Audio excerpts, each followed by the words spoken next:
Hello. What's up this afternoon, everyone? Welcome. Fine Tuesday to you all. Good to see ya.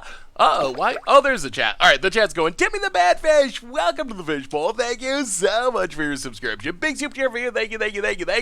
How is everyone doing today? Jables McBooties, welcome to the Fishbowl. Blood moon to you as well. Big super cheer for you. Thank you.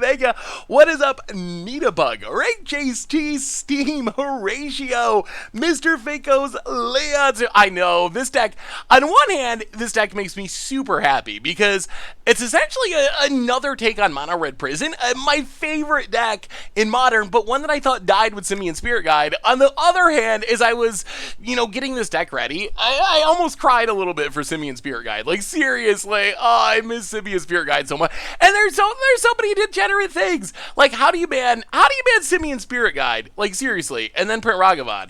Like, if monkeys are too powerful, I think Ragavan is a monkey that's too powerful. But Simian Spirit Guide that just has to go. Ragavan Simian Spirit Guides every single turn while dealing damage and stealing cards from your opponent's deck.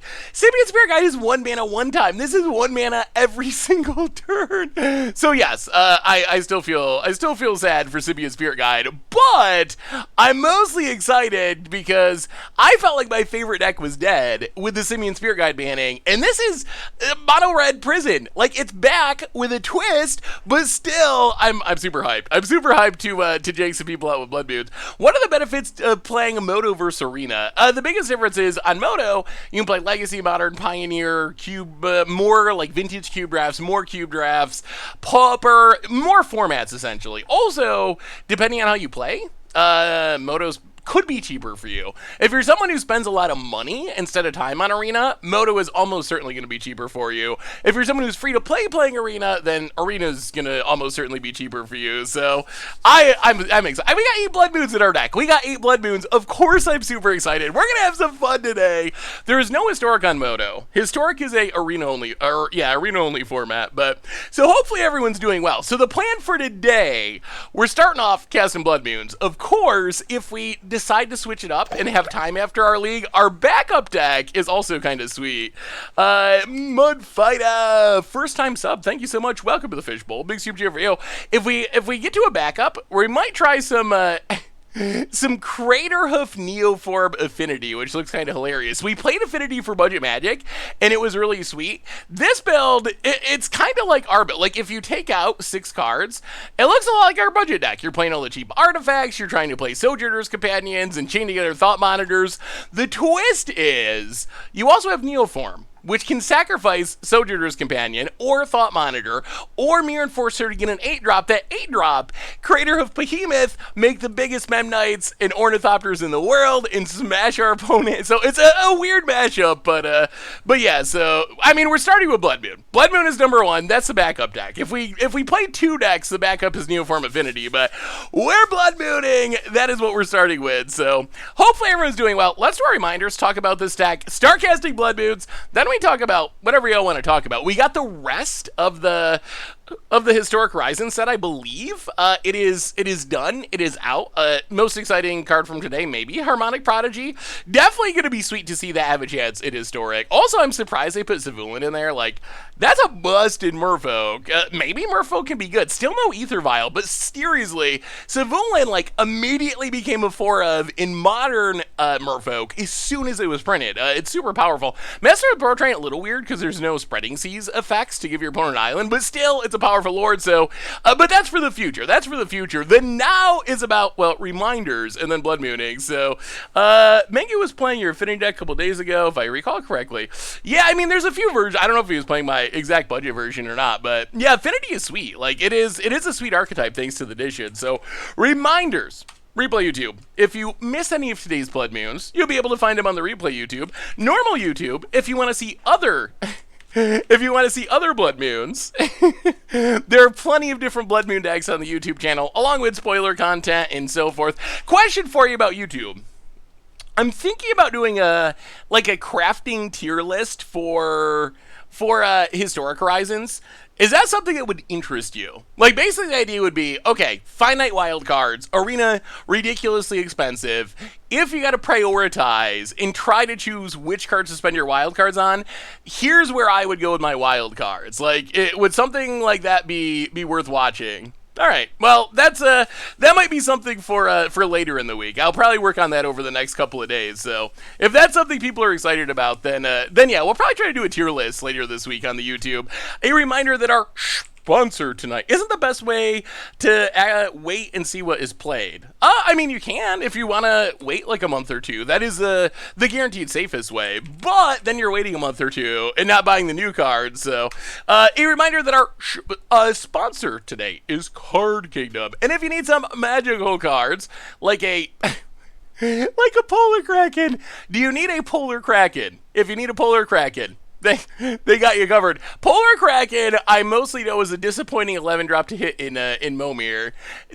11 mana, 11/11, trample, cumulative upkeep, sack a land, and if that's not enough, comes into play tapped. Look at that art. What is that, like a huge slug? Is that like a huge slug that is about to eat these polar bears? Old Magic art's so sweet. They're polar bears. But anyway, you can even get a free goldfish sticker. Let them know that you want one at cardkingdom.com. Otherwise, merch page, clean out Richard's garage. I'm sure he'd appreciate it. Donations, I always appreciate, but they're never required. $2 or more gets your message read on stream. So let's talk about this deck. We are playing Blood Moon, Blood Moon, Blood Moon, Blood Moon, Blood Moon, Blood Moon, Blood Moon. Actually, Mono Red Planebound Prison is probably the best name for this deck. So on one hand, Mono Red Prison's back. It is Mono Red Prison. We don't have Simian Spirit Guide, sadly, but we have fast mana, Gemstone Caverns, all 8 rituals, and the goal is hopefully stick a Blood Moon, or if we can't find an actual Blood Moon, we can stick a Magus of the Moon, hopefully on turn 2. And jank our opponent out that way. How do we actually win? Oh, we also have Chalice of the Void, which is pretty good in Modern at the moment. There's a lot of 1 mana, like Ragavan, Delvery-ish style decks. So Chalice of the Void also can come down early. Really good at some matchups. The coolest part about this deck is it's got a funny plan for winning the game. So we have Bone Crusher Giant, good removal creature. We have Seasoned Pyromancer, good filtering creature. We got an Anger of the Gods for removal. But our main plan for winning the game is Planebound Accomplice. Planebound Accomplice, 3 mana, puts a Planeswalker into play from our hand. Hawkwave for the 28th month. Welcome to the Fishbowl. Thank you so much for your subscription. Big super cheer for you. Hey, what's up, Varian? How are you? Good to see ya.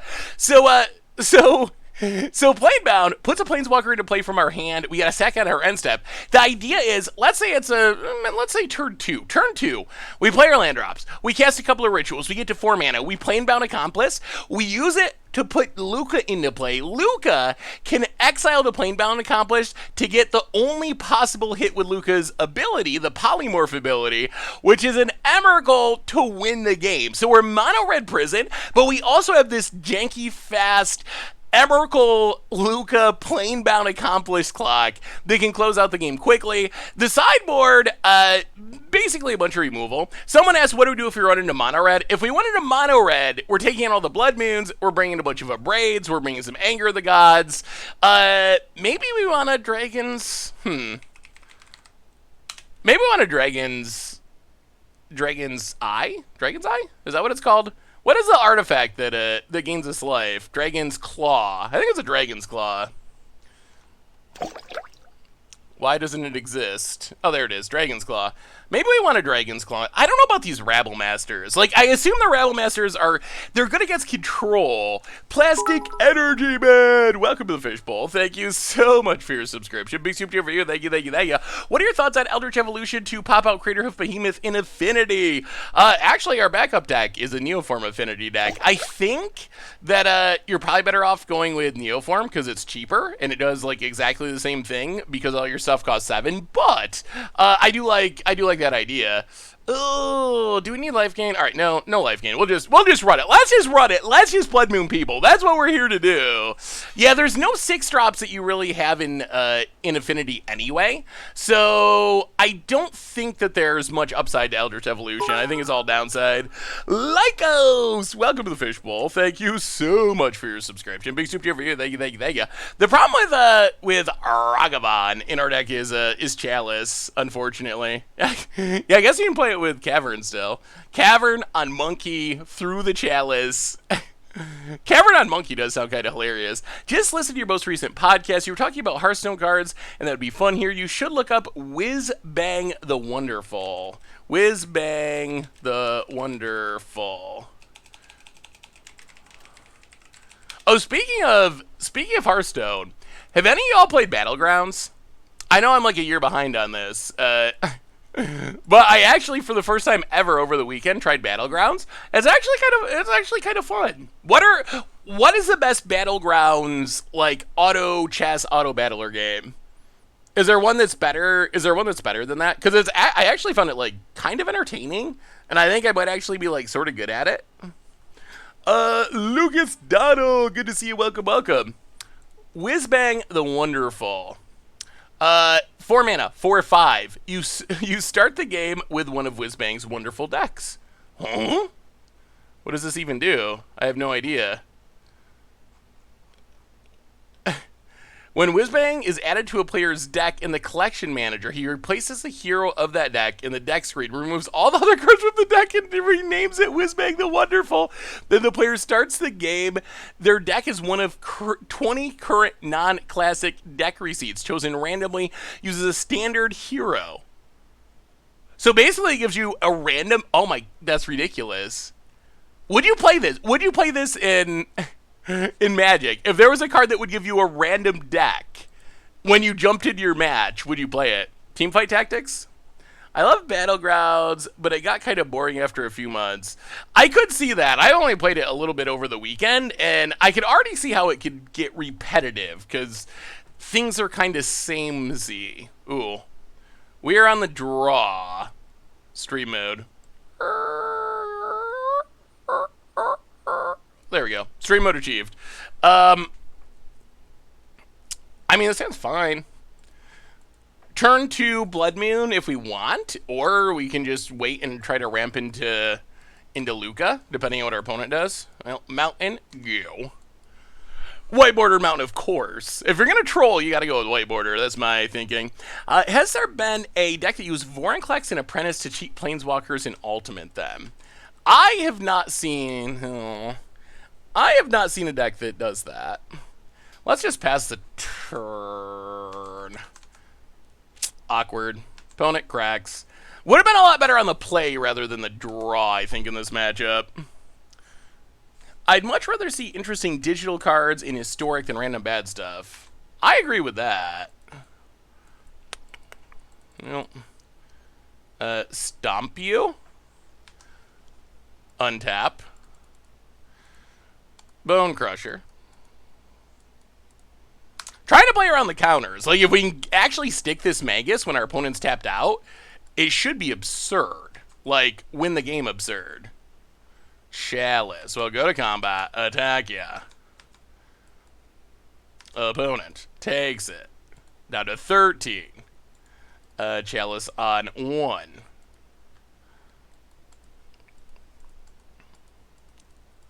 Wow. All right, opponent. What is our opponent doing? Other than nothing. They're just not doing anything yet. Is this Cryptic Bounce? Archmage's Charm, draw 2. All right, so there's counters for days. We knew there were counters. Hey, Seth. I went 3-0 in a Modern League in my LDS on Monday when all 6 games only lost 1. Ooh, that is awesome, Sai. Let me see. Let me take a look at the deck. Hey, what's up, Gory? How are you? You know, stomp you again. Ooh, some mill action? Yeah, mill has actually gotten pretty good in Modern. Well, okay, opponent Cryptics. Ooh. Ho, ho, ho, ho, ho, ho. Oh, boy. Oh, boy, oh, boy, oh, boy. Interesting. What do we do? The mill deck looks sweet, Zai. Okay, so... we are guaranteed to be able to, well, mostly guaranteed to be able to Magus to the Moon. But our opponent can crack the fetch and get a Fatal Push. The other option is try to play Lukka, but that gets got by Force and Negation. Alright, go to combat. Well, we're going to hit you with the Bone Crusher either way. Hit you with Bone Crusher. And, actually, no, they can't Fatal Push. Yeah, we're definitely Magusing. Just kidding. Yeah, let's Magus, yeah. Opponent can get a basic. That is acceptable. But with 1 mana play shut off, a swamp. A swamp? I think that's cheating. Well, go to combat. Hit you with Crushy Crusherton. Opponent takes it. Gonna need a lot of rituals to get to that Emrakul. Gonna need a lot of rituals. Yeah, let's just pass and make our opponent take the first action. Uses their mountains to cycle. Untaps. And Blood Moon! Blood Moon number 1! Oh, I miss this. I miss this so much. Opponent just tried to play nice, clean magic, counter all of our spells, and then Magus the Moon. Covert Gobu just spoiled Archmage's Charm for Jumpstar. Ooh. Ooh. Ooh. Yeah, I mean, we probably need Blood Moon and Jumpstart for getting Archmage's Charm. There should be punishment. Ugh, Archmage. Oh, jeez. That actually kind of really, that makes me a little bit uncomfortable. So if there's good news, it's that the mana bases aren't as good in Historic. In Modern, Triple Blue ain't no thing, because you can just, fetch out all your shocks. In Historic, there is a cost. However, look at this deck. This is already one of the best decks in the format. Like, it's mostly blue mana. You got a couple of lands that are adding blue mana, but you could probably make the mana work for it, and that's already a really strong deck. We just got Memory Lapse, so now you have, like, Memory Lapse into Archmage's Charm. That scares me a bit. That scares me a bit. I mean, it's gonna be strong, I think. Hopefully it's okay. Hey, what's up, Looney? Looney. Alright, we should probably sideboard. Well, that's definitely a powerful card. That'll be, when we do the tier list, I assume Archmage's Charm will be high on the list. Have you ever played the board game Twilight Imperium and played it Saturday? It's like 12-hour analog game of Space Civ. I haven't. That sounds interesting, though. 12 hours is a long time, but I am a big Civilization fan. Alright, let's see. Rabblemaster probably in. I wonder if Chalice is worth it. It probably really isn't. So I think we go Chalice out, Rabblemaster in. And... we gotta go down Anger. Go down Anger for... Spyglass. Spyglass? Maybe something like this?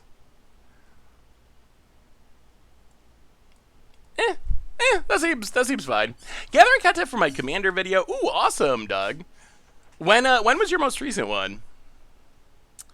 I haven't played many board games recently. We might be playing Blood Moon, Looney. Maybe. There's a small chance that bloods are being mooned. Moons are being blooded. You know what I'm trying to say. What's the best board game? I think I gotta get a board game collection going. I don't have a very good board game collection. Oh, this is the dream, the Blood Moon dream. We will keep. We will keep. Okay. So, what are we exiling? I'm gonna have to get a list of board games I need to get, because I like a lot of that stuff I've been waiting to move, and I've been like putting off stuff that I don't want to move, and it would be sweet to have a nice board game collection, but that's something I've been waiting for until the move happens. Well, we're definitely gemstone caverning. So the risky line is to exile a land. The less risky line is to exile Magus of the Moon. I guess there's risk either way. So we have turn 1 Ritual Blood Moon effect. But if our opponent can deal with that, do we want 2 Blood Moons as a backup? Or do we want...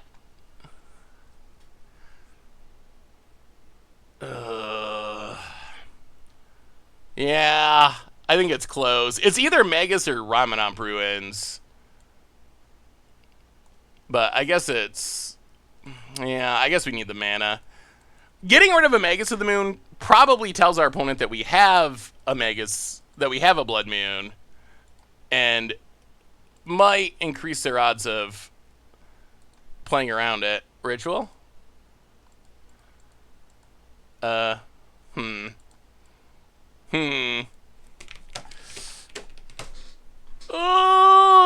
it's the age-old question.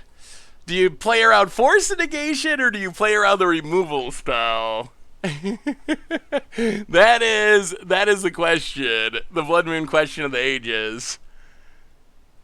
Everyone wants Magus. Cast a Magus, cast a Magus.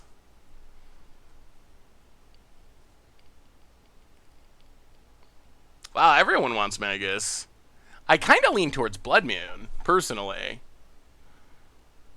100% of people want Magus. So here's my thinking is, if we play Blood Moon and they force a negation, they're down to 3 cards in hand. If we play Magus and they Fatal Push, I think we go Blood Moon. I think Blood Moon's correct here. Opponent Crags. Sure. I mean, if they have like... oh, okay. So opponent's just going to try to play through it. Well, Magus of the Moon. I mean, this should still be good, because they're playing like Cryptic and Archmage's Charms. I mean, they could Flooded Strand out a dual land and Fatal Push. Have you thought about hiring professional movers? I have a lot of brothers. I feel like that's the way to go. Cheap and efficient. Well, I don't know about efficient, but cheap. Buy them some pizza and they'll help move. Day and Wildfire, $2 donation. I recommend Throw Burrito to play with your nieces and nephews. Basically Gin Rummy combined with Dodgeball. Ooh, I've never heard of that, but that actually sounds sweet. They would probably actually really like that. Well, more Blood Moons? I can't believe I'm saying this, but I think we've drawn enough Blood Moons. We've had our fill. We could use a non-Blood Moon Magic the Gathering card. I guess Planebound Accomplice kind of counts. Hit ya.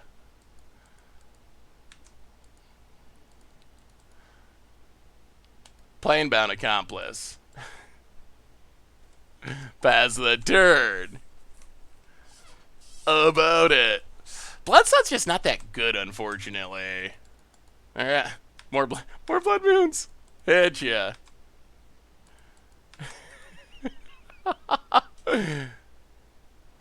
Ether Gust Magus of the Moon. Bottom. Blood Moon. Opponent. Mountain. Passes. Oh, it's a Lukka. It's a Lukka. Well, in that case, Lukka? Emrakul? Your go. Opponent. What do you say? Oh, Blood Moon! I forgot just how much joy playing decks like this gives me. Oh my goodness, I love playing decks like this. Oh, that was so good. That was so good. Now play Starfield Dixie could win. Ooh, that would actually be sweet. If you could choose one card to be added to Historic within reason, what card would you want to add? Oh, Blood Moon? Blood Moon maybe. What do you think? Do you think Blood Moon would be healthy or unhealthy for Historic? Like, upside is Blood Moon would punish some of those greedy control decks. Like, it would definitely go a long way towards punishing mana bases like this, empowering down like Archmage's Charm and whatnot. It would hilariously destroy Niv. Maybe that would be a negative for the format rather than a positive. At the same time, it does nothing against like this mono black aggro or whatever. So there are bad matchups, or even Gruul. Gruul would probably play it to fight against the control decks. All right, non-Blood Moon category. Well, oh no, we don't want to wreck Maze's End. I like Maze's End.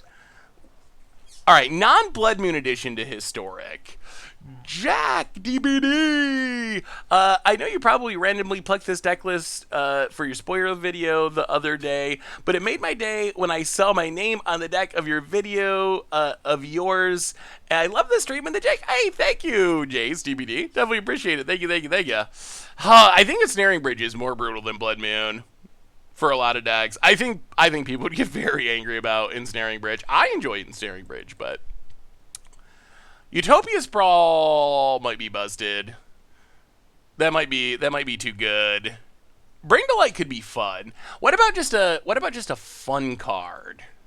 Oh man, this hand. This is like if one of these rituals was a land, this hand is insane. I'm almost tempted to keep it anyway, because our opponent's Lurus and probably going to Thought Seize us a bunch. Norfox! Welcome to the Fishbowl. Thank you so much for your subscription. One land, one keep. Yeah, I can't wait to build Soul Herder. Oh, yes, Warp Worlder. Oh, yes, Warp Worlder Great Aurora is a great choice. Maybe go with Magus of the Moon. Maybe that's the Blood Moon, but it's easier to deal with. We're on the draw play. That does make it a lot worse. Yeah, we got them all again. Well, okay. Well, that sounds fine, I guess. We can put Lukka to the bottom, and that sounds fine. Not thrilling, but it's fine. We could draw a Ritual and still have Magus of the Moon. Opponent. What version? Oh, in fact. Oh, well. Well, oh, not in fact, Affinity. Huh. Okay, so I guess maybe we should play the challenge. Oh, Hammer Time. Well, thankfully, Colossus Hammer does cost 1 mana. Chalice should buy us a bit of time. We have a new donation from Darice, $2 donation. Ensnaring Bridge is literally my favorite card. I also like Ensnaring Bridge. As a Johnny Combo player, it removes the worst part of the game, combat. I mean, I thank you for the donation. I love Ensnaring Bridge, but I don't think that Historic players with Historic sensibilities would really be able to deal with it. So opponent get a Cranial Plating. Interesting. I'll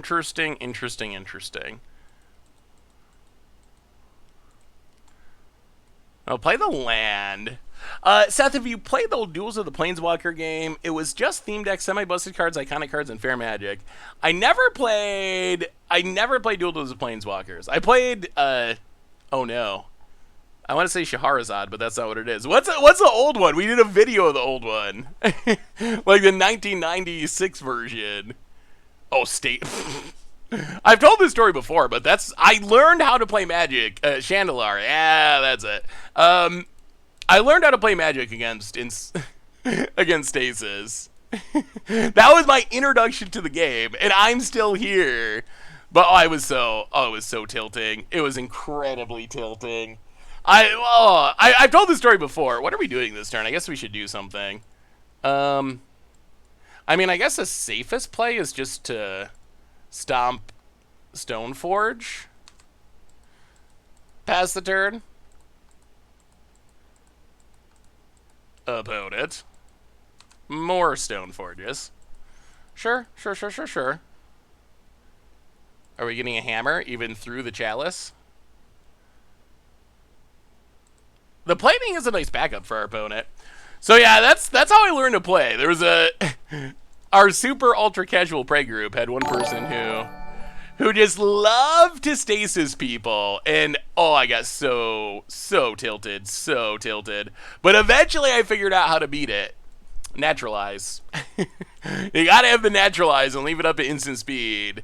And that was like a huge moment in my Magic development. When the time when I actually beat a stasis, there were weeks of endless frustration where I got stasis lock every single. I just want to play my janky Arcbound Overseer modular charge counter deck. That's all I want. Just let me play my 8-drops and put counters on things. So I'm gonna Eon Storm you eventually. Like, and I'm getting stasis lock. So we have a new donation from Doug Dan Wildfire.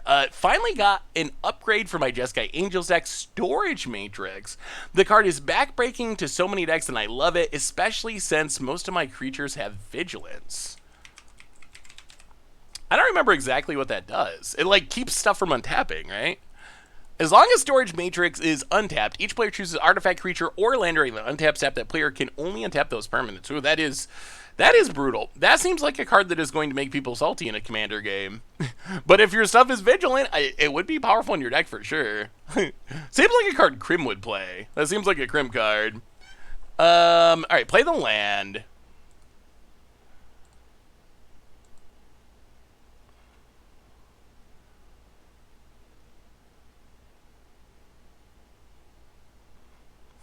Magus of the Moon doesn't do anything. Well, it shuts down the... You know what? Let's play Magus, whatever. Play the Magus of the Moon, pass the turn. Opponent untaps. I finally understand why you like Blood Moon decks so much. It's some kind of stock... I think it is. I think it... Like, I learned on Very Unfair Magic. And for me, eventually... being able to beat the unfair thing was really exciting. Obviously, there was like weeks and weeks and weeks of, being super disappointed and tilted. But when it eventually happened and you beat it, it was great. So that's a feeling I think that I think it did have a huge impact on how I play Magic. Honestly, those early games when I was learning, it's made me okay with prison strategies, and I think it also, I don't know, it makes me like janky people out of the game. And Blood Moon is a good way to do it. And Chalice and Ensnaring Bridge and cards like that. Fetches, I actually think that we probably should have fetches in Historic.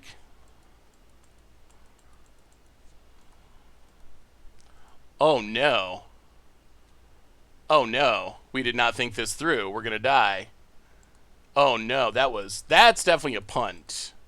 That is a punt, for sure, and yeah, I deserve to be punted severely. We draw more blood. We're gonna die to an Ornithopter. Oh, wow. I guess we should have seen that coming. Definitely should have seen that coming. Well, if we lose this, it's on us. I think we have to top deck Lukka. Right now, this turn, exactly. Opponent. Oh, well, never mind. That's right. It doesn't. Just kidding. Double punt. Colossus Hammer takes away flying, so I guess it doesn't mean we lose right now immediately. Well, let's Desperate Ritual. Bone Crusher Giant. Seasoned Pyromancer. Go to combat. Hit ya. Well, okay. We can just chump block forever. We're probably fine. Yeah, we're probably still fine, actually, on second thought. About it. I Because eventually our opponent's going to have to stay on defense, and we are always a Lukka away from just straight up winning immediately on the spot. Yeah, we should have stopped it. We could have avoided this. If we didn't have the chalice on one, it wouldn't really matter, but... Hey Seth, how's it going? Has Blood Moon been everything you hoped? So far, we're only one match in, but oh my goodness, it's so amazing. Oh, I don't think I told you this story. So I know this is kind of wild. Ingenious Smith. So I think I mentioned before that my little brother, one of them, plays D1 basketball. The 7 foot tall one. So I randomly got a call from some like agent type guy who wanted to talk about my brother, and I mean, of course, it's someone who I guess has an interest in hyping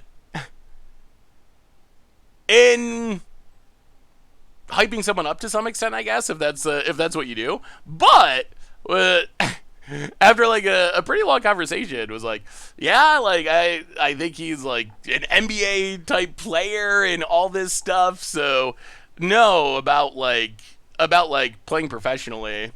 Yeah, so that was it was interesting, unexpected. Was definitely not expecting that. Well, go to combat. The question is, can we close out the game? So we'll see. We'll see. Maybe little bro ends up in the NBA someday.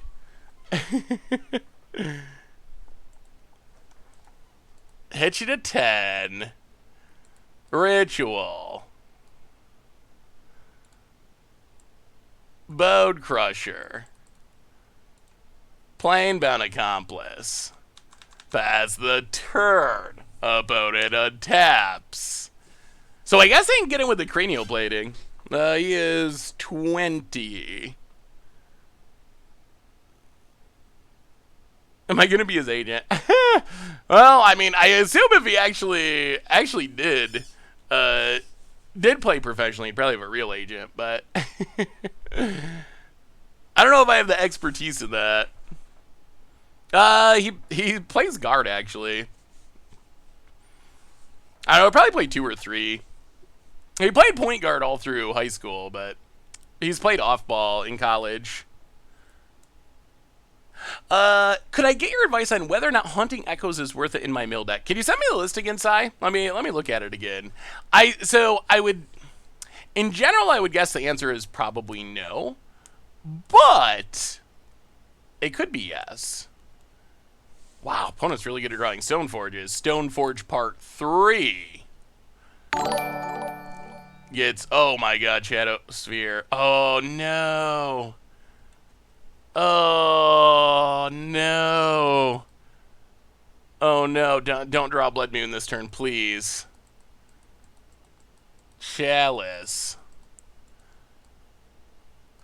Ugh. Wait, they can't equip? Well, they equip it for free. Oh, yeah, I'd love to get a Lukka. Lukka would be spectacular. That would be ideal. New donation, Dan Wildfire. Thank you for all the donations today, Doug. Storage Matrix seems like a card Krim would play, says the person running 8 Blood Moons. I run my Blood Moons nicely. I'm a kind Blood Mooner. Top player in the National Blood Moon Association. I think I'd rather be at the top of the National Blood Moon Association anyway. The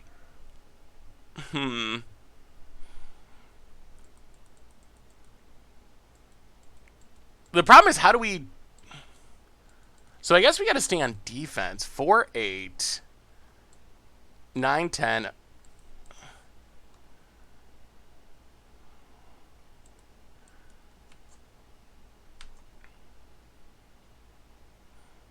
So how do we block if we do this? This is going to be 13 toughness. 4, 8, 9, 10, 11. 4, 8, 9, 10, 11, 12, 13. That is like a full-on wrath. Well, we can't control getting Lukka, though. Like, if we ever draw Lukka, we win. But there's no way we can guarantee we're going to draw it. Well, it doesn't have flying because of the hammer.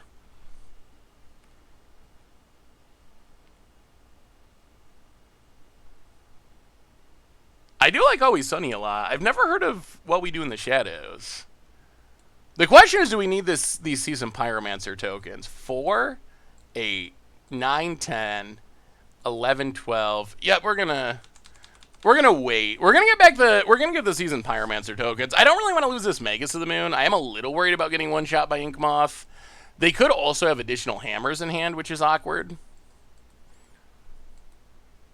It's kind of unfortunate. This Chalice on 1 would be so good, but our opponent drew 3 Stone Forges. Any chance of Modern, Pauper, and Pioneer coming to Arena? So, maybe. I think I didn't see. Did anyone watch the WotC stream last week? I didn't actually get to catch it. And it happens at a weird time because it's right before we go live on our stream on Thursday. Someone told me that on the WotC stream they said that on a long enough timeline they hope to have every card on Arena, which would by default mean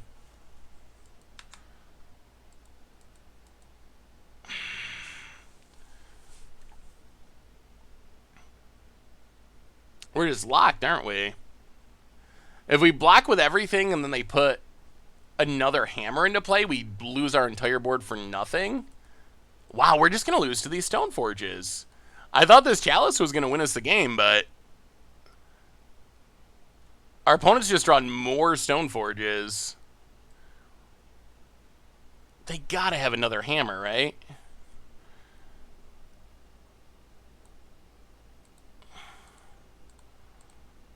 Eight. 9, 10, 11, 12, 13. Yeah, I mean, if they got another hammer, then hopefully we draw Lukka. But the question is, so I don't know, like I said, I didn't actually see the stream myself. That's just what people told me. So if anyone can confirm that, it would be interesting. But the question is, like, what does on a long enough timeline mean? Does that mean like, hey, we're eventually, adding a master set and a jumpstart each year. So, 45 years from now, we'll theoretically have all the cards on Arena. Or does it mean like, oh, we're actively, trying to get all the cards on Arena, and in the next 5 years you're going to be playing Modern or something. So all that to say, I think there's a chance that eventually Arena has those formats. Although I am 100% sure it's not happening in the near future. I mean, Pioneer's not happening in the near future. They backed off of adding Pioneer quickly to add more historic stuff. So my guess is what they're doing now is what they continue to do. And they keep adding, anthology cards, etc., etc. Opponents.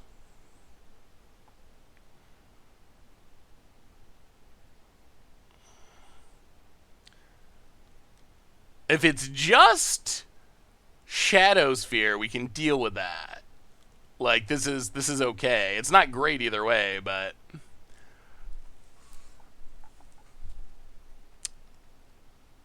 what even is Pioneer? Pioneer is between Modern and Standard. It starts at Return to Ravnica and goes up to Current. So it's a non-rotating format that is much smaller than Modern, kind of in between Modern and Standard. What happens to Moto is if everything is on Arena. I assume that Moto would die, although on a long enough time frame, I think is the key words to that idea. Like, oh, they do have another hammer. Yeah, we are in trouble. I don't even know if Emrakul saves us now. Opponent. The world's biggest ornithopter. We draw. Literal Emrakul. Alright. Well, opponent drew a lot of Stone Forges. They drew a lot of Stone Forges. I will give them some credit for drawing many Stone Forges. So yeah, I mean, if Arena eventually had all the formats, then Moto, I think, would cease to exist.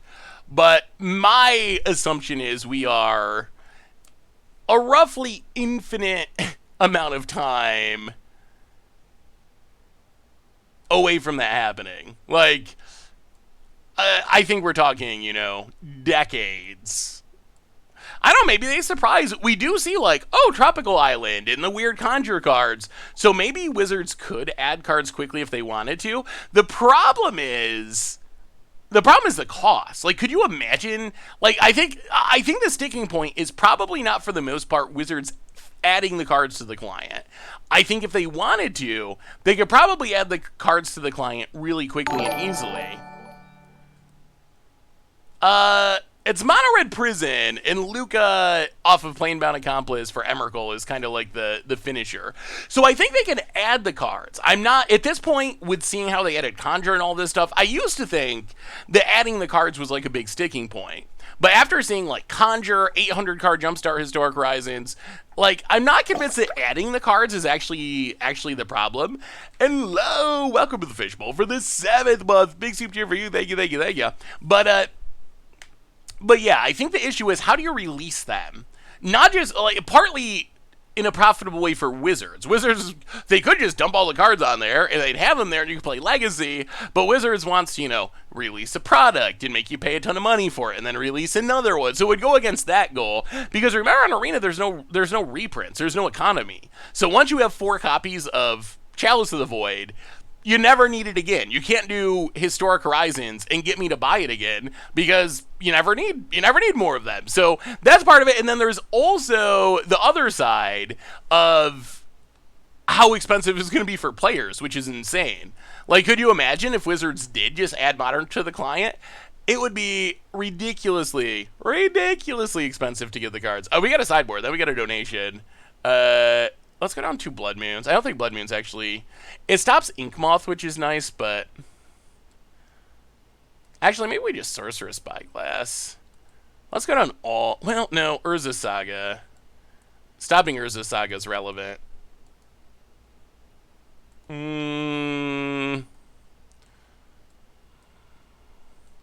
Alright, 3 Blood Moons. 3 Blood Moons. That should be enough. We have a new donation from Not Zombie Lincoln.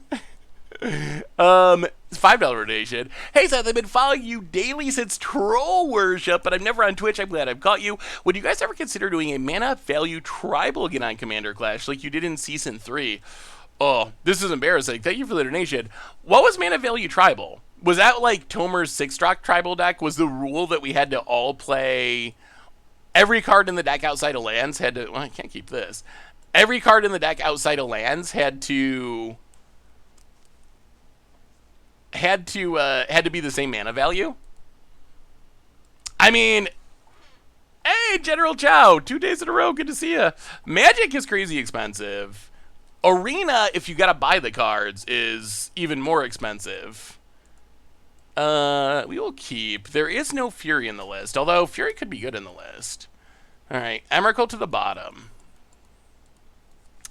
Well, we got a Blood Moon. We got a Planebound Accomplice. We would like to draw Lukka. Lukka is probably our best draw here. The Braid is nice. I'm on it. Just running out of hammer. Well... Gemstone Caverns.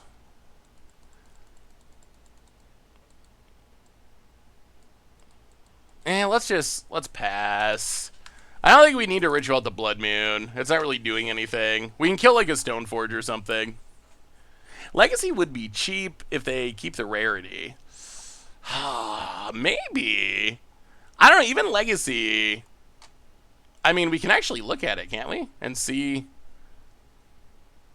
how many rares are in a deck on mtggoldfish.com. Well, I guess actually, yeah, Legacy Delver, 12 Mythic, 19 rares. That's less than a lot of standard decks. Standstill, 2311, Snow Miracles. Yeah, So not budget, but it's not much different than like standard or whatever. There's the Stoneforge. Oh, by the way, might have some surprise legacy coming up this week. Oh, I'm sorry, Mike. Necro Nexus. I gotcha. I gotcha. Oh, let me see. Yeah, that's right, Sai. Let me pull up the list again. Would you play Haunting Echoes in this list? Haunting Echoes.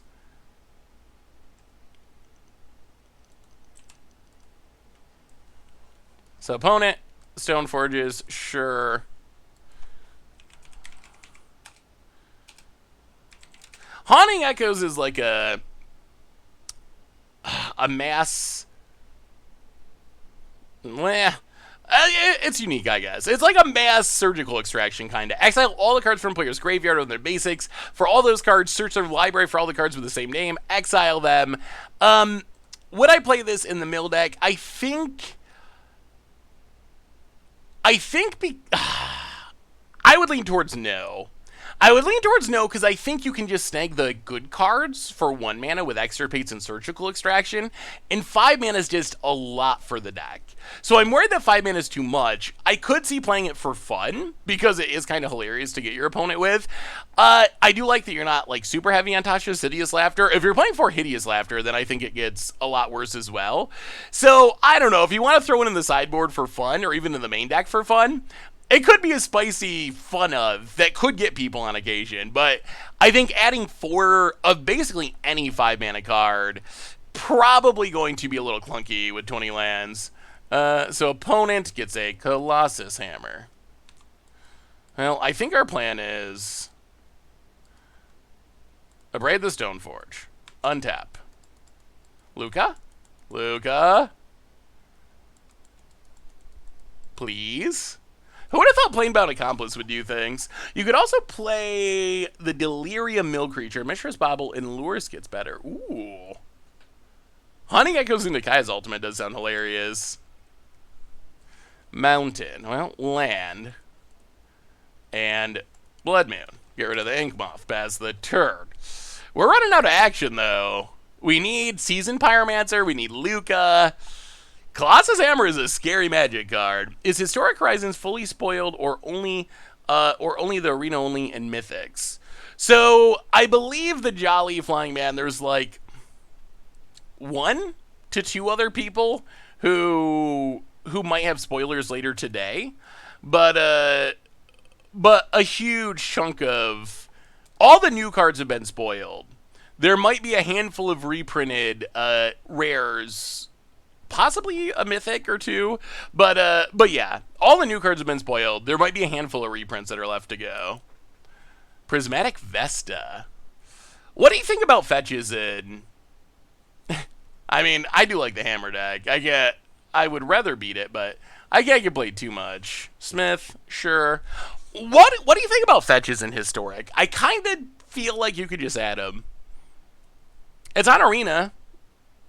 We got crazy digital only cards. There's no shuffling to worry about. Like, could we just Anger of the Gods? Could we just add them? This is interesting. Interesting.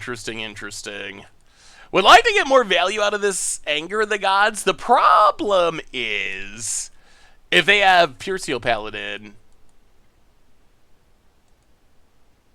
we lose, right? Actually, we don't know that they have another artifact. We likely lose. We have another... Thank you for all the donations today, everyone. We have another new donation. Air of Relief. Oh, no. $5 donation. He, hi, me, ho, ho, he, ha. Me, ha. Wanted to say love the channel. Is that the hideous laugh? The return of the hideous laugh? Love the channel, long time listener to the pod, and watching your Laughterville deck was maybe the highlight of my year. Oh, well, I'm glad you liked the Air of Relief. It's not an artifact unless they turn it on, and it's a mountain at the moment. Yeah, I mean, I think we gotta play it safe. We don't want to just get one shot here. We're in the, like, try to stall out until we find a Lukka part of the game at the moment.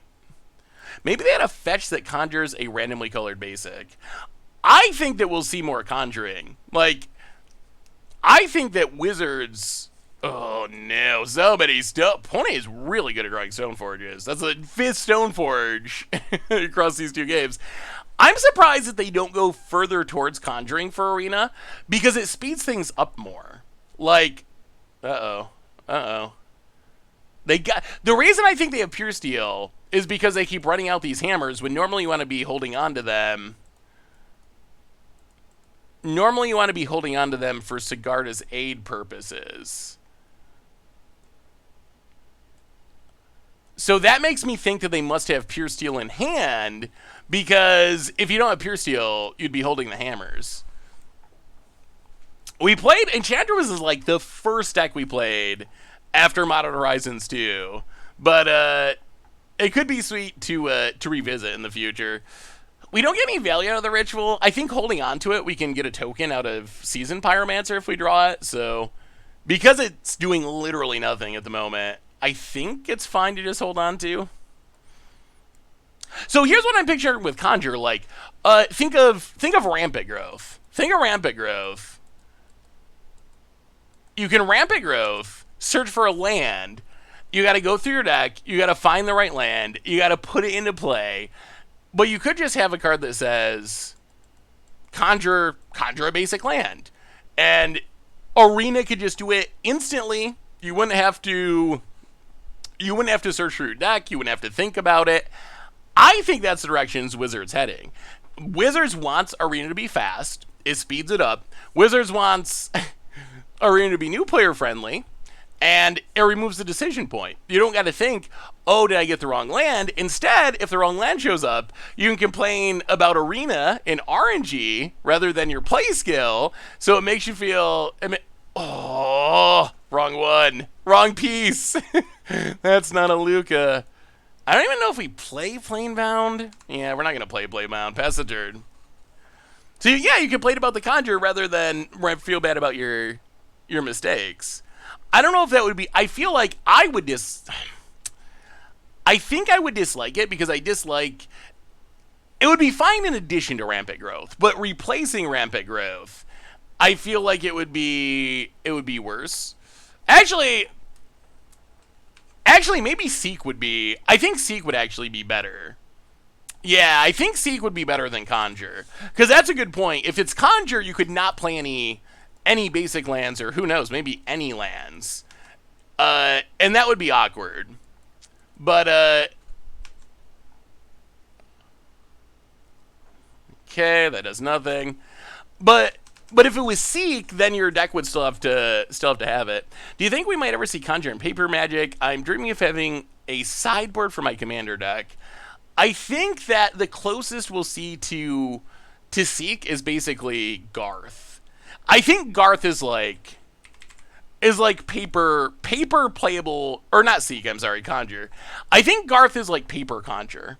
Choose a card off of this list of cards that hasn't been chosen yet, and you get a token copy of it, essentially. Like, I think that's as close to Conjure as paper can really get, and still be functional and playable and not break all the rules or whatever. So maybe we see more Garth-like cards. Is there a way to properly update this Blood Moon deck to power it up? Want to build it in paper.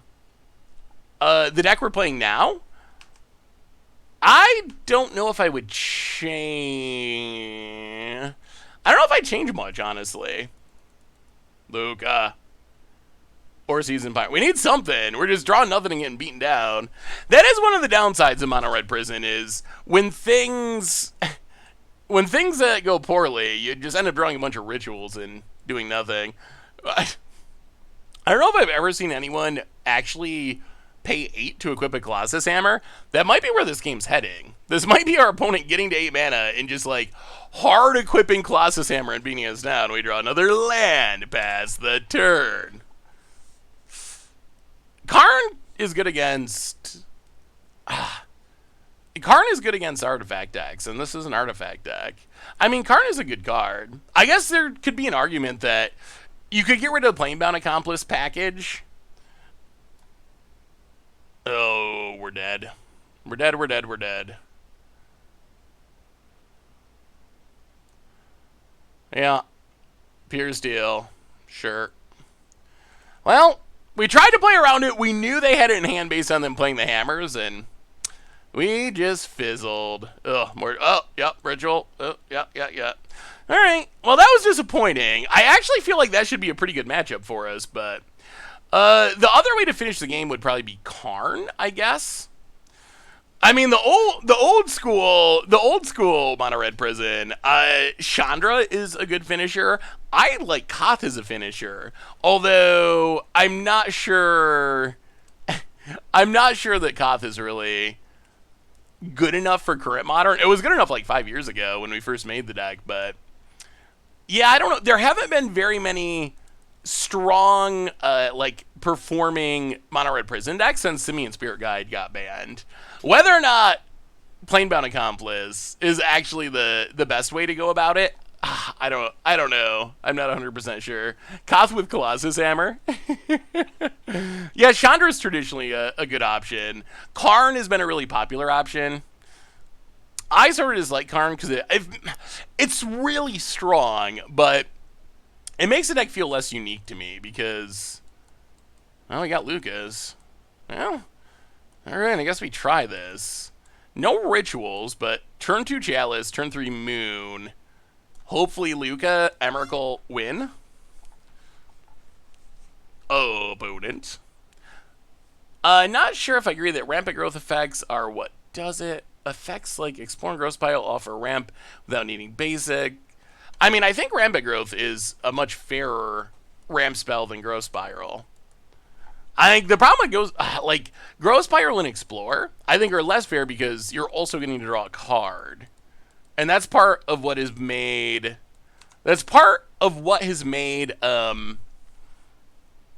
those decks so strong, the ramp deck so strong, is they never run out of cards. So we've talked about this a few times before, but like originally ramp had an issue.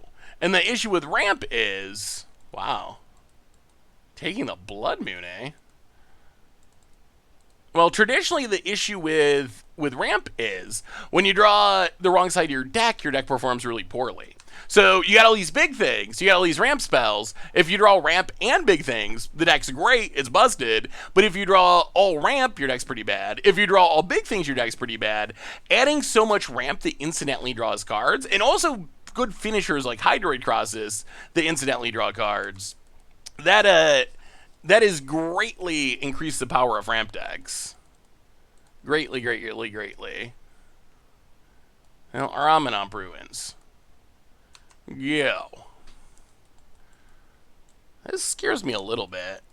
I don't know. Chalice on 1 should shut down a lot of the discard.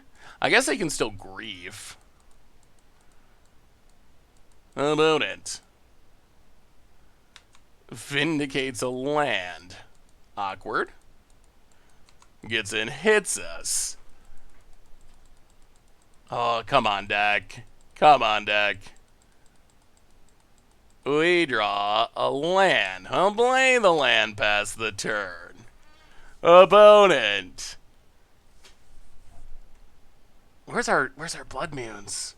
There's 7 more in our deck. I find it hilarious that in Standard, Black is one of the best rampers at the moment. Why is Black one of the best rampers? Opponent. Learning about Chalice.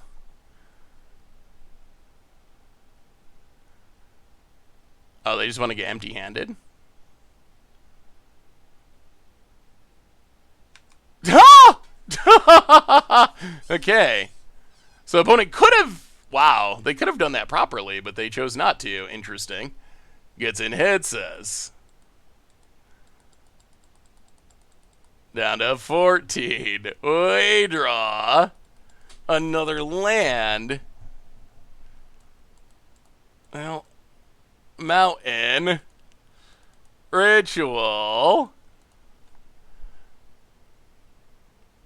Lukka. We got the Lukka, but we don't have a creature.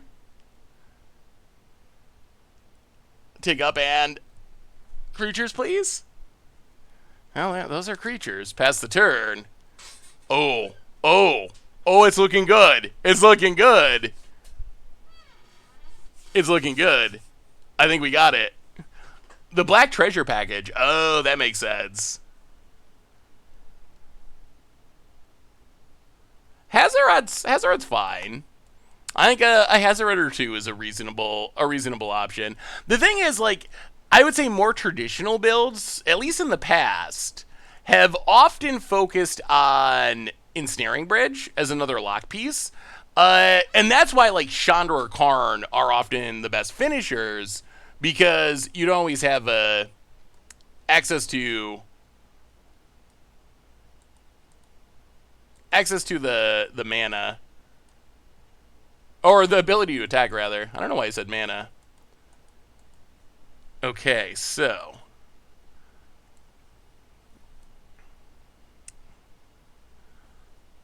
are we trying to win the game here? do we want to try to win? Have you seen some affinity builds playing Slag Fiend and Treasure Vault? What do you think about this? I haven't really seen that.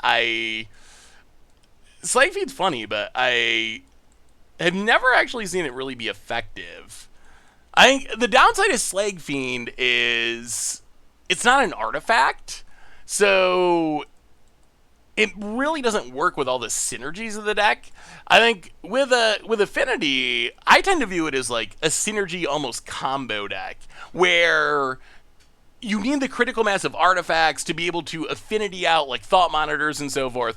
Treasure Vault, I think, is a great addition to Affinity. I mean, artifact lands are like insane. Well, take up Lukka.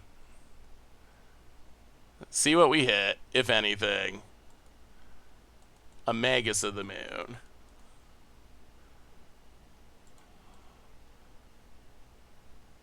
Gemstone Caverns.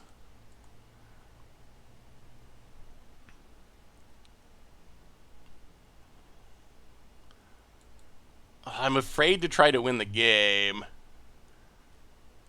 Magus of the Moon.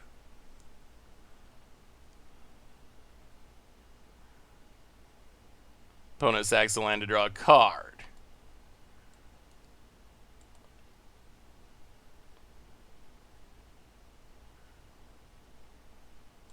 Floats mana. Well, we will pass the turn.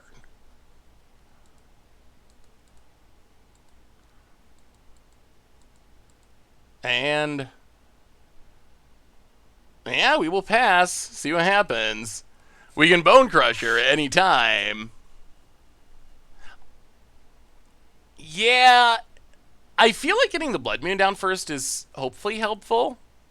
Opponent goes to combat. Opponent attacks Lukka.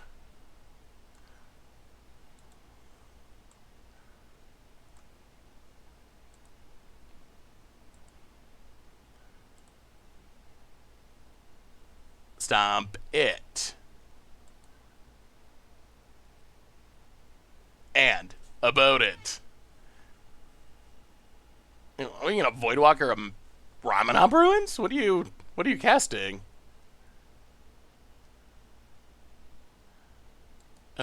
Okay, yeah, Desperate Ritual. What horrible thing is that? Oh, batter. Okay, sure. That is perfectly acceptable. About it passes.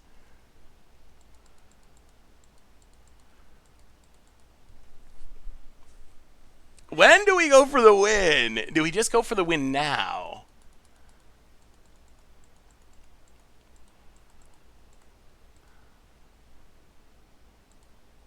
Well, play Planebound Accomplice. Lukka. Actually, we can cast Bone Crusher. Oh, no, we can't. Lukka. Get rid of Planebound Accomplice. Get an Emrakul. And your go, Batterskull. I think ours is a little better. What do you think of the idea of Eldrazi coming back? When you feel more confident with a white in the deck, you are at the head of the Boros Legion. In Commander, I've been playing a lot of Boros, but I've always liked Mono Red Prison. Have you heard the rumors about Eldrazi coming back? Can we do the next 10 minutes with the standalone mic, switch back and compare? Sure. Do you wanna see what the other mic sounds like? Let me see if I can get it over here. Why does this mic not sound good? Does it sound lacking? Lacking in awesomeness? Alright, mic number 2. Incoming. I don't know. We can try it though. Hello, hello. Boom. Boom. Hello, hello. New mic achieved. Does the new mic sound better? Alright, how do we want to sideboard against this deck? Sounds worse. Return to the other. Sound closer? Do you just prefer the headset some days? The main reason I like the headset is I can move around more. With this mic, I feel like I have to stay right in front of the mic all the time. When with the headset, you can kind of do whatever you want, and it still picks you up at the same volume. Yeah, that's why. So I tend to use this for like podcasts and other like Commander Clash.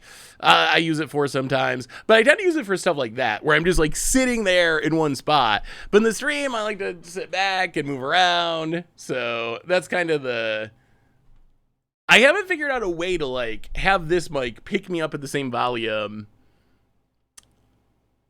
Oh, we're gonna get wrecked by grief, aren't we? To pick me up at the same volume, even as I'm moving back and forth.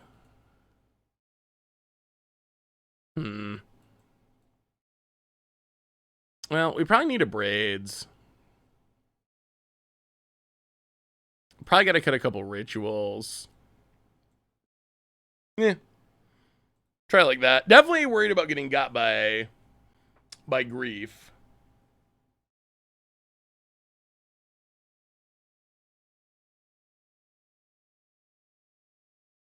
All right.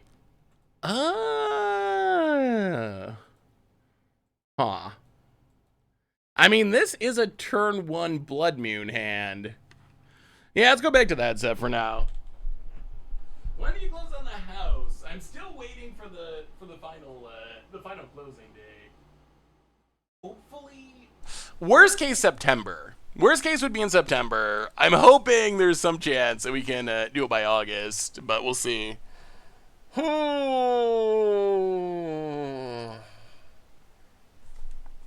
know what? I think we keep it. So start with the Gemstone Caverns. Exiling.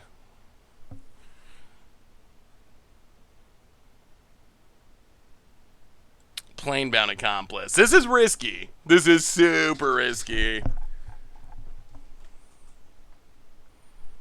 Opponent. Concealed Courtyard. Thoughtseizes is our Blood Moon. We get a house tour stream. Well, I have to get a house tour once I get there. Takes a Blood Moon. And one of our Blood Moons off the top for the win. Mountain. Well, Mountain's better than nothing. We do need mana. Oh, that Blood Moon would have been so good. That would have got him good. Because we wanted to turn 1 Blood Moon. Even if we didn't draw land. Like, that's the upside of this hand is playing Blood Moon on turn 1. So we needed the, even if we got a Legend Rule ourselves, the Blood Moon is just so insane. Well, alright, so opponent. Yeah, I guess we hide the Bone Crusher. Pone got a lot of discard. Many, many discard spells. Oh, thank you, Angbrad Plays. So, no, the rumor, I don't know if you've seen these rumors. I wonder if I can find it. It was pretty interesting. Where did I see it? I was on a...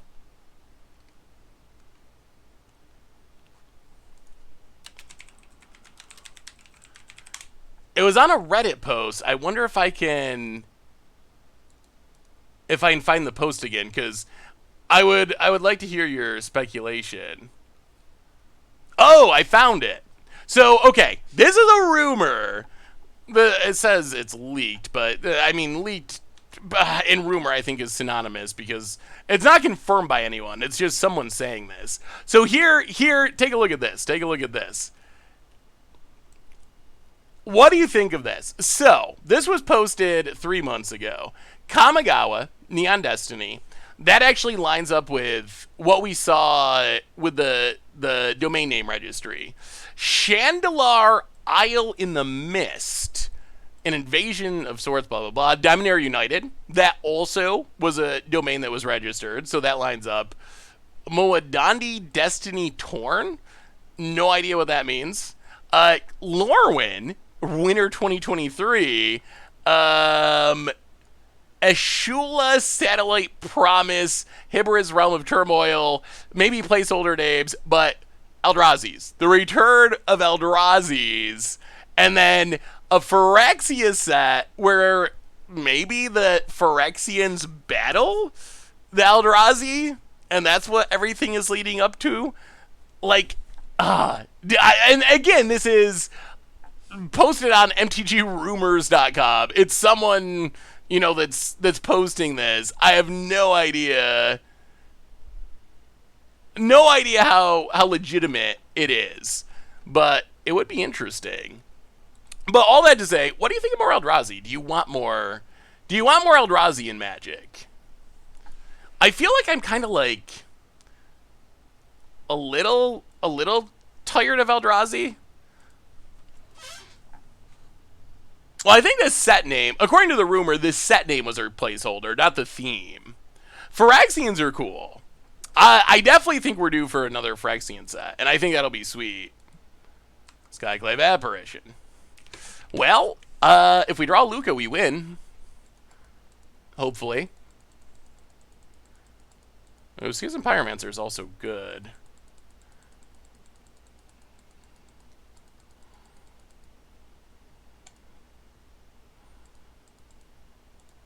Planebound Accomplice, go.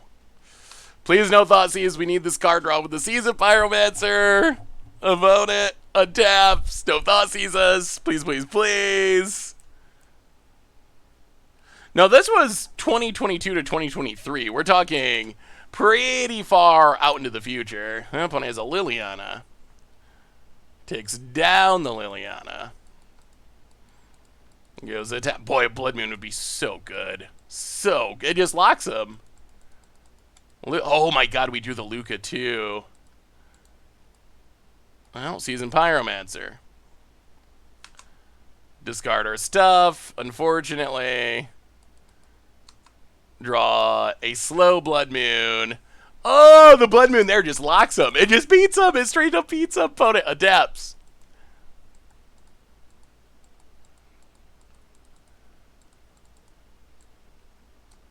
Takes up Liliana. We'll discard Anger of the Gods. Opponent discards a land that could get a basic. That is risky. Sanctifier and Vec. That's pretty good. Opponent passes.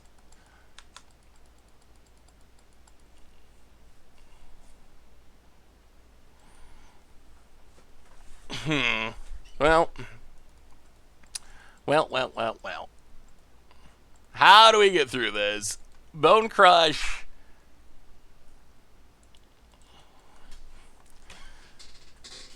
Oh, Blood Moon's so good, but then the Liliana's going, and then the ultimate.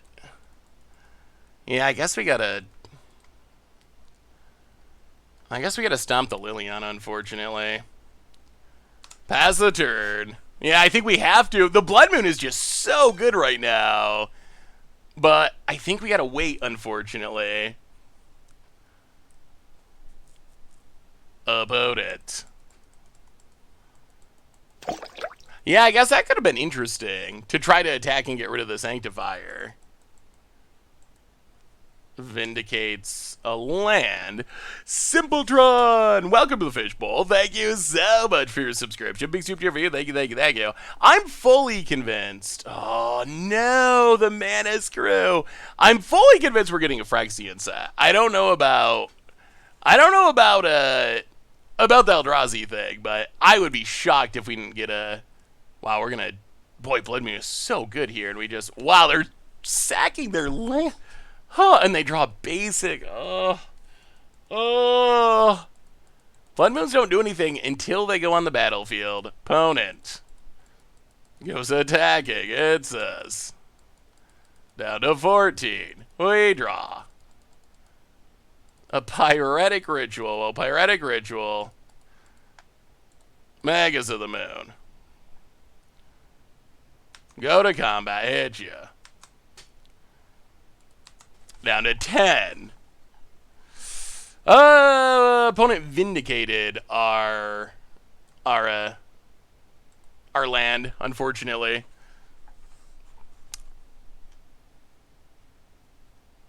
Random deck I made a while back. New ETB stopper got me thinking about it again. What do you think?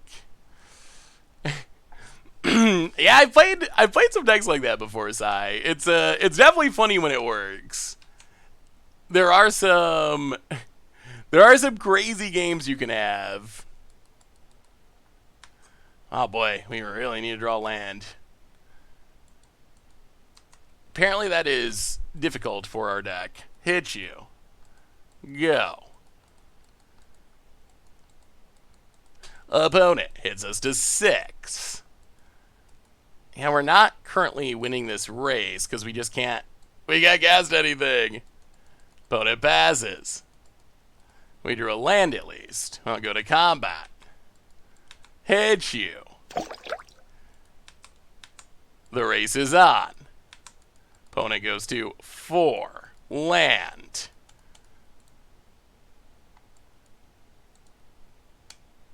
Magus of the Moon? Yeah, let's go Bone Crusher. Bone Crusher, go.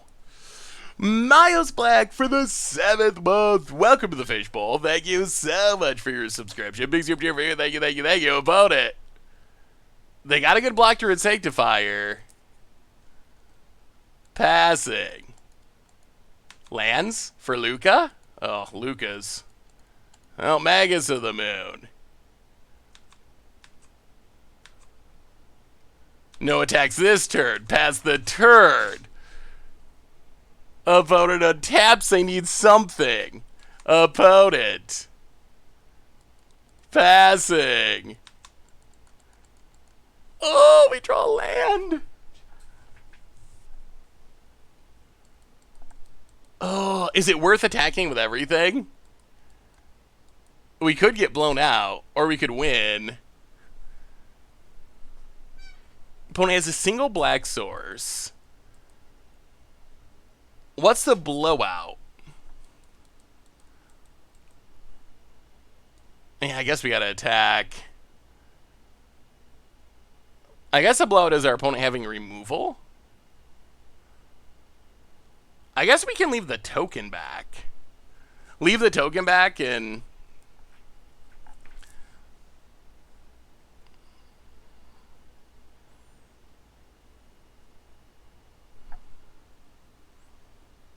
Well, I can only push the token. Yeah, we'll keep the 1/1 back.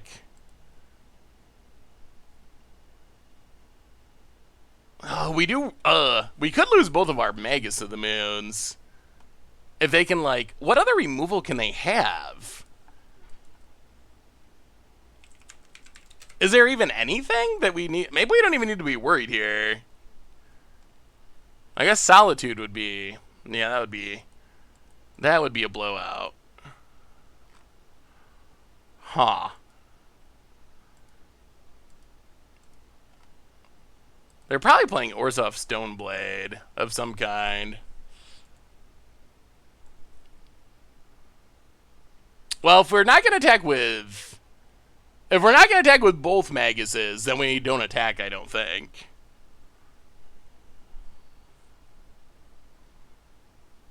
I mean, if we block... if we attack with just Bone Clearsure, they block. If we attack with one, they can double block, go to 2.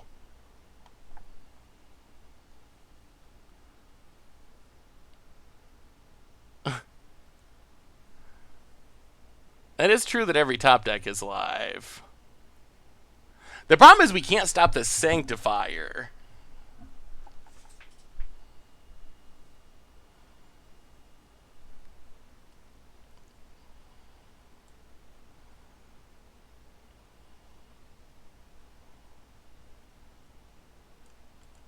Yeah, let's attack like that. I think that's fine. I mean, if this dies, we get a blue 3/3, which is actually kind of nice. Opponent blocks Magus, blocks Bone Crusher. Alright, well, we get a 3/3. Go. Opponent untaps. Looking bad for our poor opponent. The Power of the Moon. It took us too long to get it down, but the Power of the Blood Moon comes through, and opponent done. Oh, Blood Moon's back. It's back. It's back. That was reasonable. Yeah, Blood Moon feeling pretty good. Feeling pretty good, I will say. Oh, a quick reminder before our next match that our sponsor today is Card Kingdom. And if you need some Magic cards, you know where you can get them.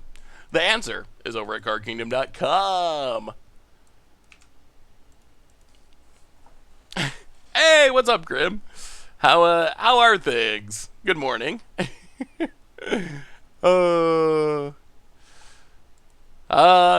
remember the Legacy Miser combo idea, Sai. Definitely a neat idea. There's some Legacy perhaps coming up this week by surprise.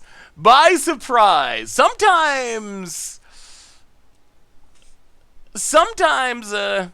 you know, a deck shows up that you just gotta play. Every once in a while. Oh, so maybe surprise Legacy this week.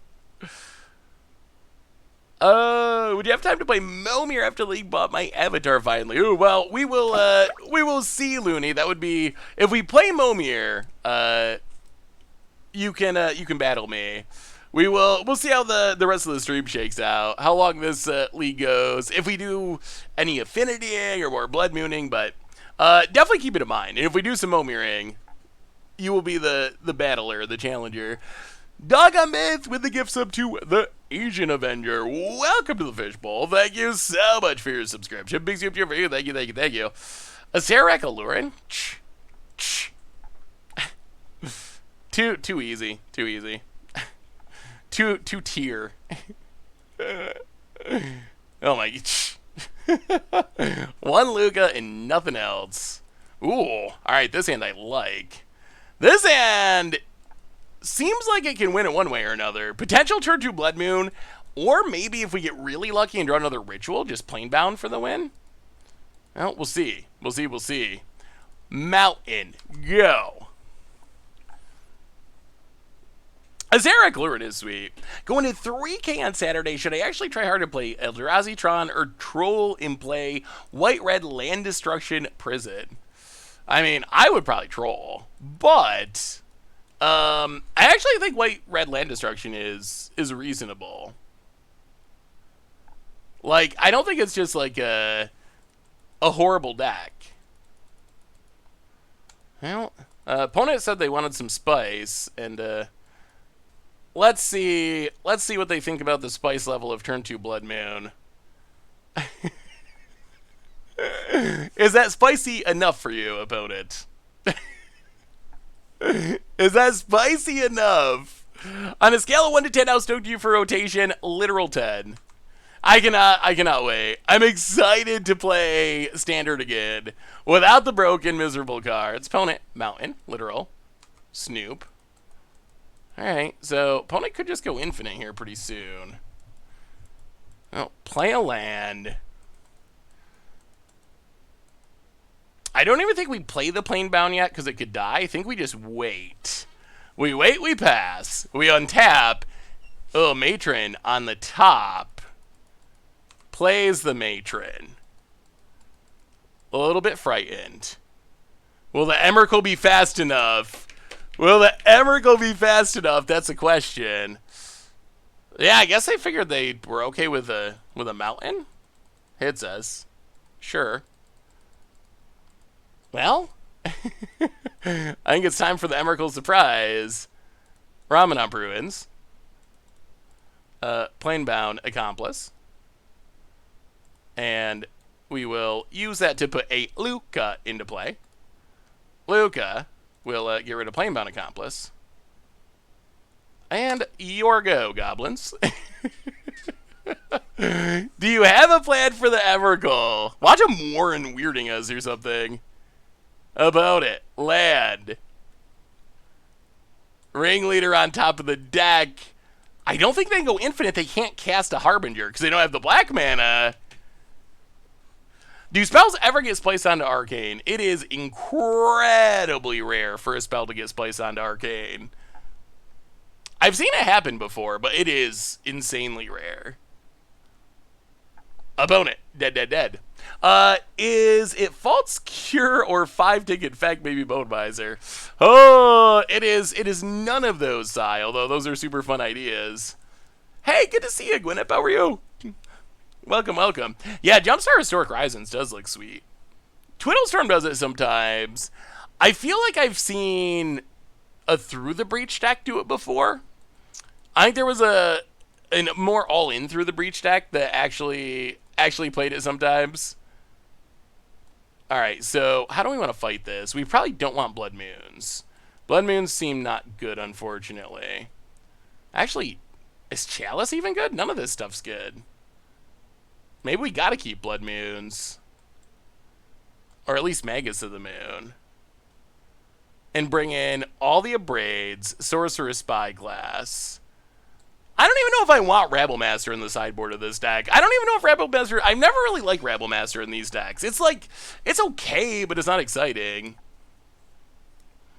I got hit with a Breach placed on Goryo's Vengeance. That is brutal. That is super brutal. Yeah, Tomer did have a full-on Arcane Commander deck, which was built around splicing. I mean, it's definitely been limited a lot. There was...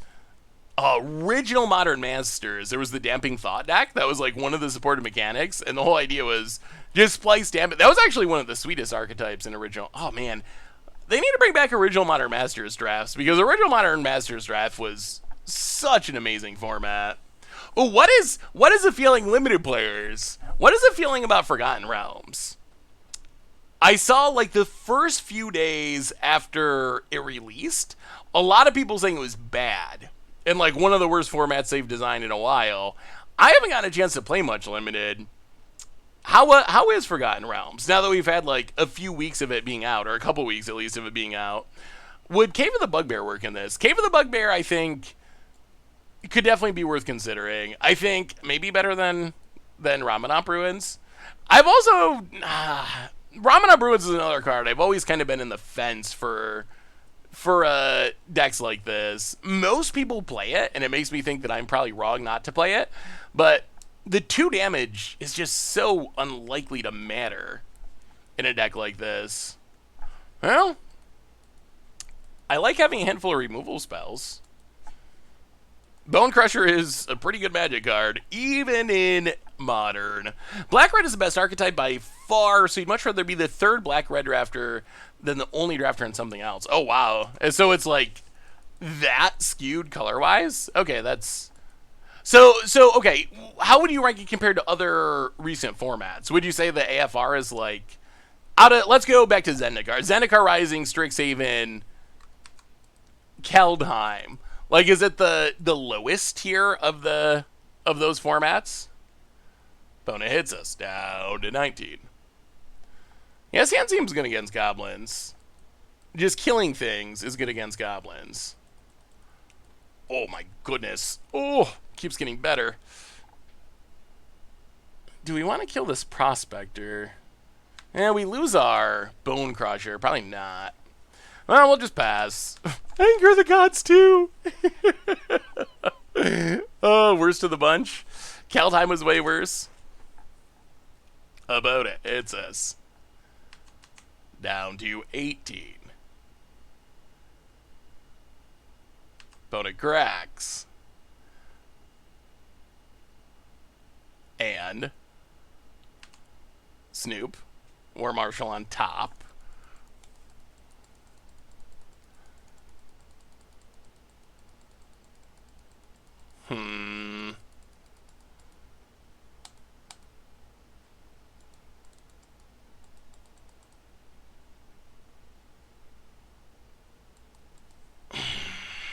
The longer we can wait, the better.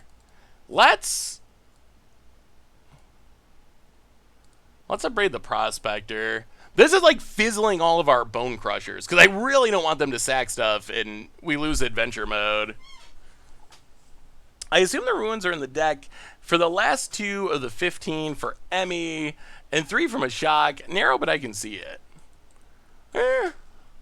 Yeah, I mean, I don't know. Personally, I've never been a big fan of it, but other people like it.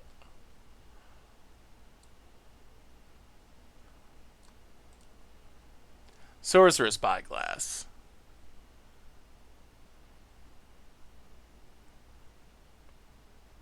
Opponent cracks, shuffles,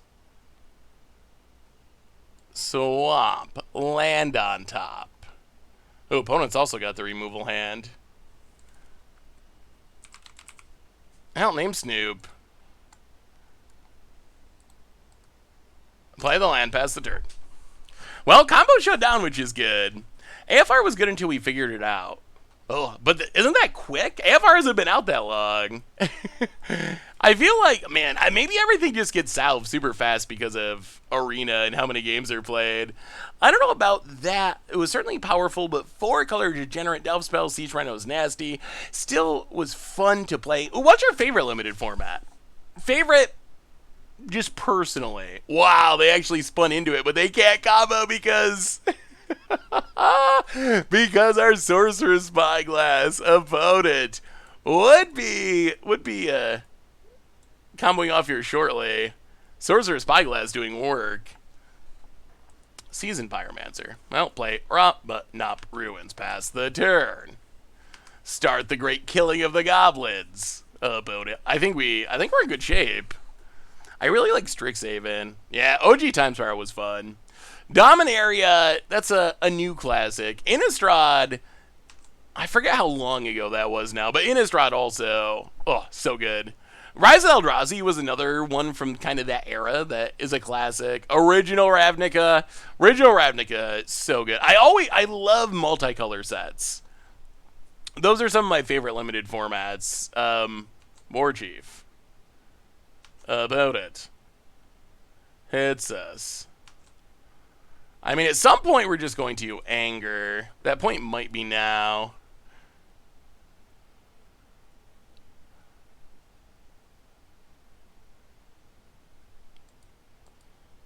Yeah, untap. Scavenger Grounds. Anger the Gods.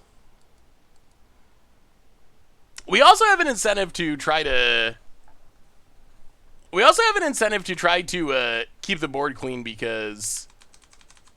Or to empty our hand because we have this Seasoned Pyromancer. Eldraine was fun. Yeah, I didn't draft much Eldraine. Matron, doing some tutoring.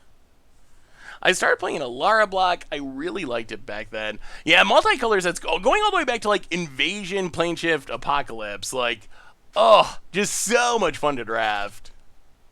Still have Boros Reckoner Nightmares in Standard. Yeah, Boros Reckoner was really, really, really good in its era. I mean, we gotta start adding things to the battlefield. Kill the Matron. Untap.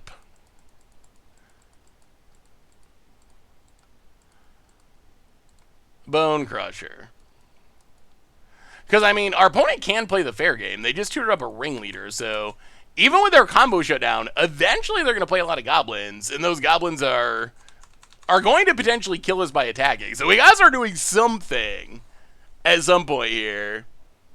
Oh, Armadillo Cloak's so good in that format.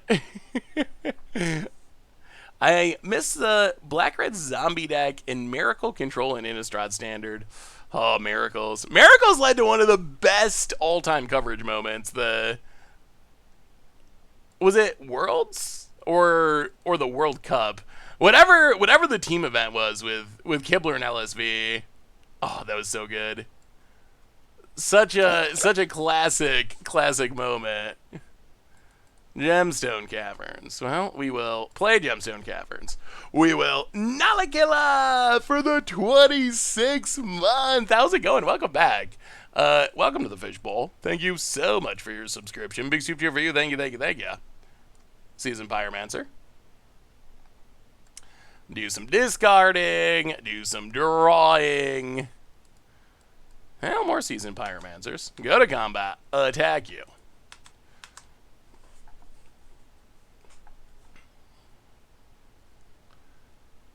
Opponent blocks. Sure.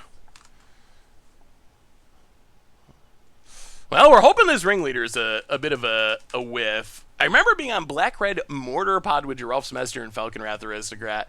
That is the original Aristocrat deck. Alright, so opponent kills a Bone Crusher. Well, let's see how good this ringleader is. Hopefully the answer is not very. Oh, yeah, that is the original Aristocrats with Falcon Wrath Aristocrat. Commander Legends was really cool. I'm sure they'll do another Commander Legends. That was a really unique format, and it was fun. Ringleader. Oh! 4 lands! 4 lands! I thought we were the only one that got 4 land ringleaders. Apparently not. Our opponent also found a way to completely whiff with the ringleader. We will do a lot of blocking. Wow! That is so unfortunate for our opponent. Opponent passes.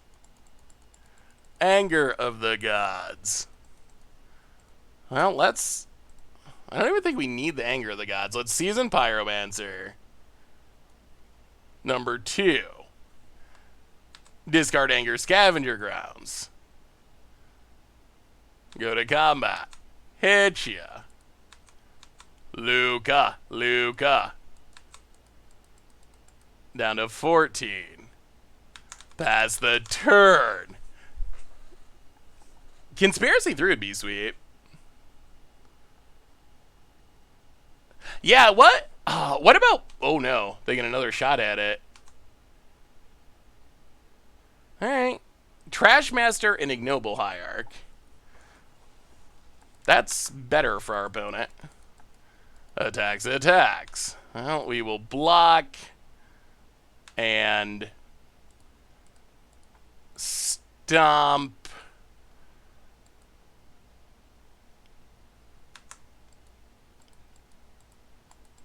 Opponent passes. Go to combat, hit ya. We might have to do this the fair way. Opponent down to 11. Bone Crusher. Planebound. Go. Oh boy, this is close. Opponent devs. Terminates. Trashmaster, Hierarch. Oh, can we close it out? We're running out of removal, and our opponent has a Lord, and the Lord can get rid of the Sorcerer's Spyglass. We might be falling behind. The second ringleader helped. I'd like to go back to Zendikar, but I'm afraid of what they do. Original Zendikar was so... Oh, we draw a Miracle. Original Zendikar was so good. Later Zendikars, not nearly as good. Well, get him with Bone Crusher. Opponent takes it. We will pass the turn, see if we die. We have a new donation from King O'Sharks. $5 donation. You've convinced me to try White Red Prison for the 3K. If you get a chance to take a look at it, I based off one of your streams a while ago. Ooh, let me take a look, King of Sharks. Ooh, that looks sweet. Suppression field can be pretty good. Well, opponent's passing. Oh, it's gonna be close. I feel like I saw a somewhat recent version 5.0 recently. Harbinger.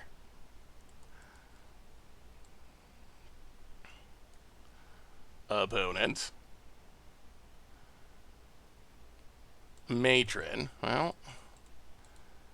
1, 2, 3, 4, 5. Seasoned Pyromancer. Drawing Emerald's not good in this deck. We untap. Ooh, Bone Crusher.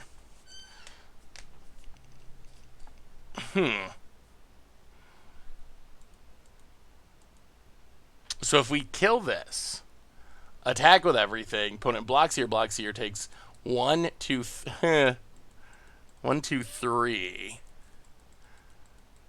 Wow, we're so close to winning. If we attack with everything, opponent trades here, blocks here, takes 2.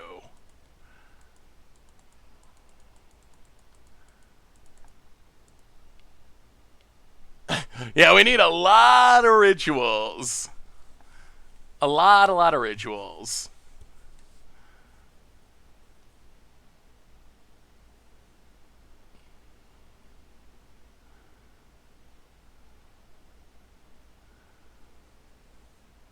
Huh. Oh, this is such a tight spot. Yeah, the Jundork is a Goblin Shaman.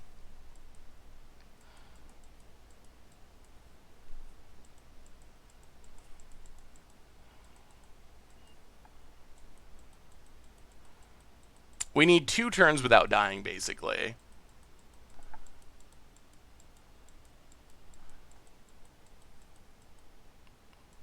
Well, no, we can't get enough damage to win this turn. We can potentially win in 2 turns.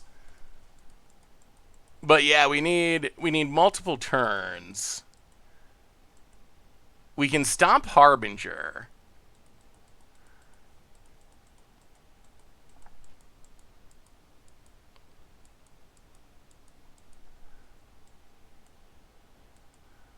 Yeah, I guess killing the Lord post-combat's not bad.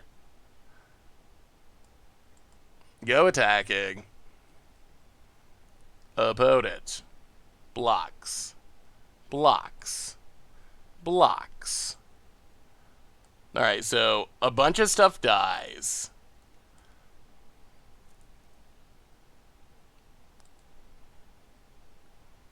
Then we... Ritual.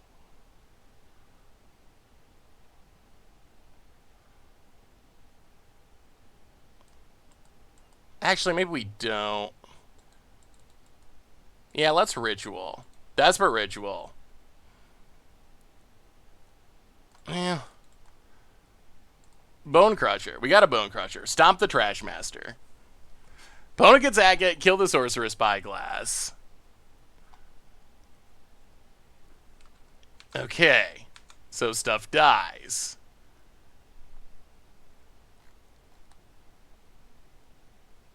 We pass the turn.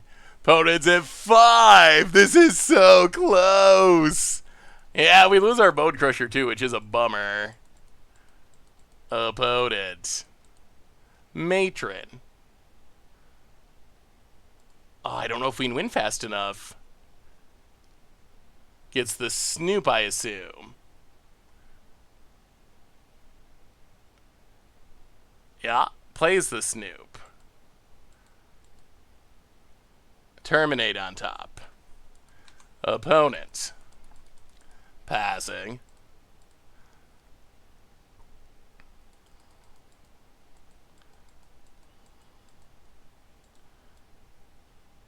Desperate Ritual.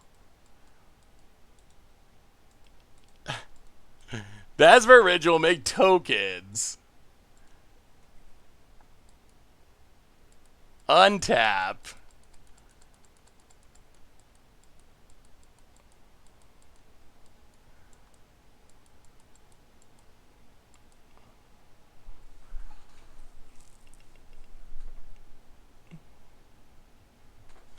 Lukka, finally.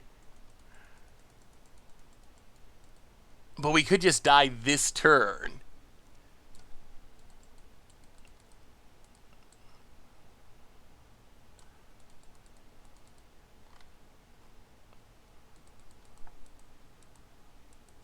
Is there a best, fastest way to collect 11 Mythic Wildcards? Oh, I wish there was an easy solution. Not really. Well, Planebound Accomplice.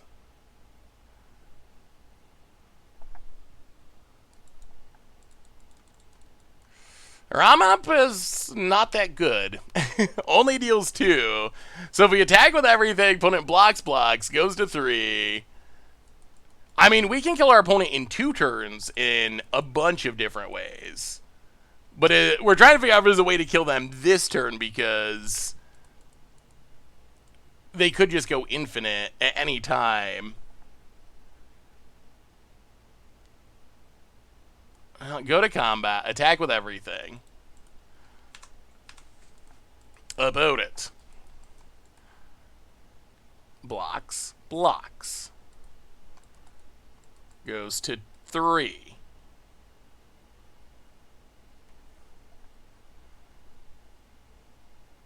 I mean, alright. I mean, please don't find the combo. And he's Hubble on top. Do you have a Harbinger in hand? Hardcast Kiki Jiki. Okay. That doesn't beat us, though. Opponent. Oh! Wow, they didn't have it. 1, 2, 3, 4. Ramen Ruins. We will sack Scavenger Grounds.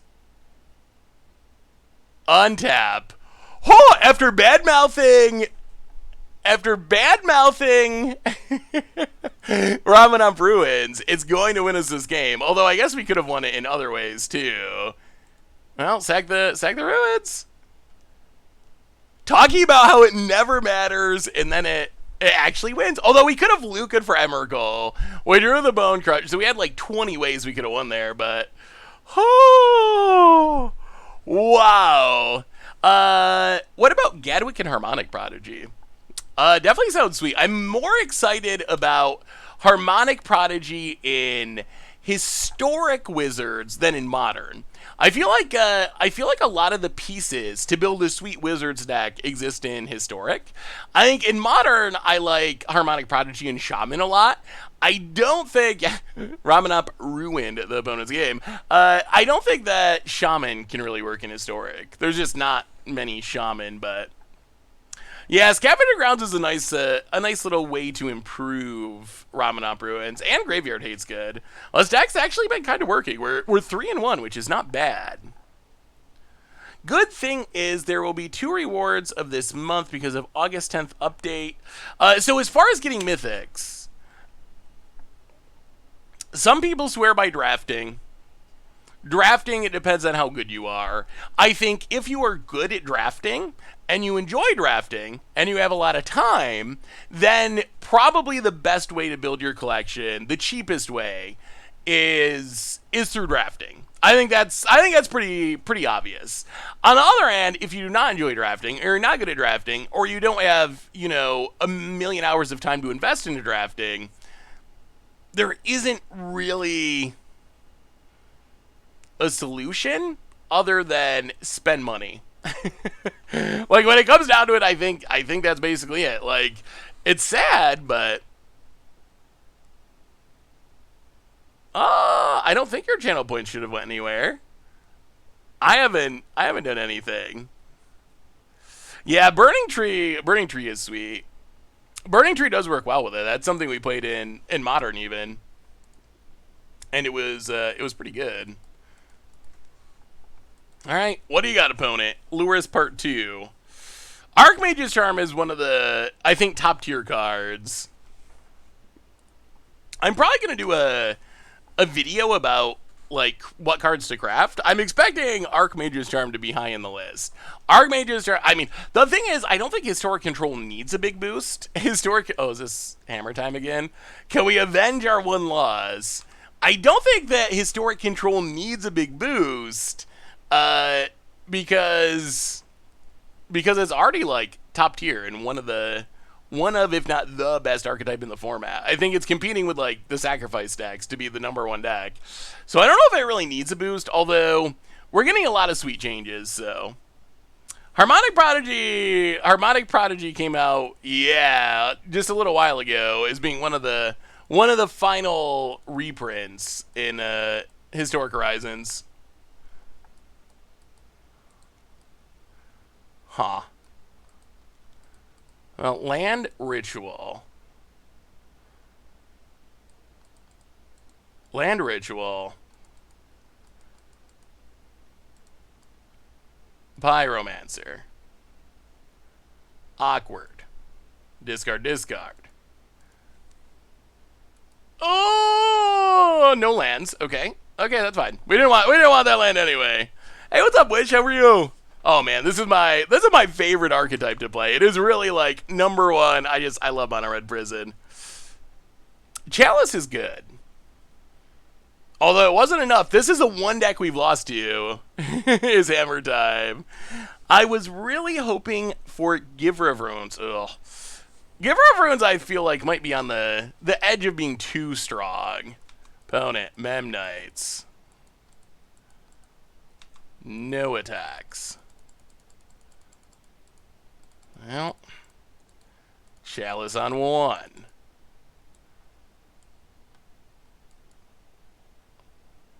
Go attacking. Pass the turn. Someone mentioned something and he banned over Glorybringer. What was banned instead of Glorybringer? I don't remember that. Was Glorybringer in the conversation for being banned? Ew, Pure Steel. Well, thankfully we do have a way to kill it. Bobble.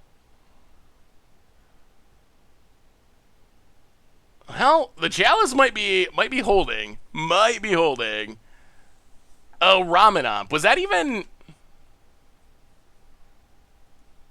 Yeah, I mean, I guess Glorybringer was Glorybringer... Yeah, I'm trying to remember. I remember Glorybringer in, like, Teamer Energy being really good. But it was probably the top end of Mono Red at that time, too. Opponent, cracks, draws... Land, maybe? Magus of the Moon.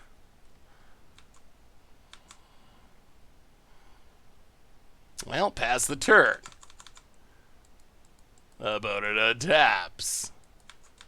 Would like to get rid of this Pure Steel, if it was possible. Yeah, so I think King of Sharks, I think the Prison deck looks solid. Oh no. Urza's Saga, the enemy of Chalice of the Void. Ink Moth.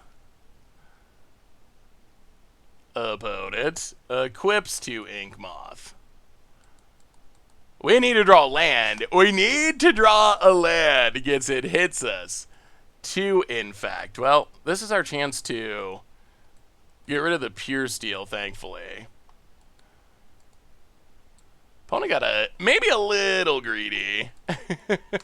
Losing their Pure Steel to get in 1 extra point of infect. Hazoret, Earthshaker, Kenra, on Crab Crashers.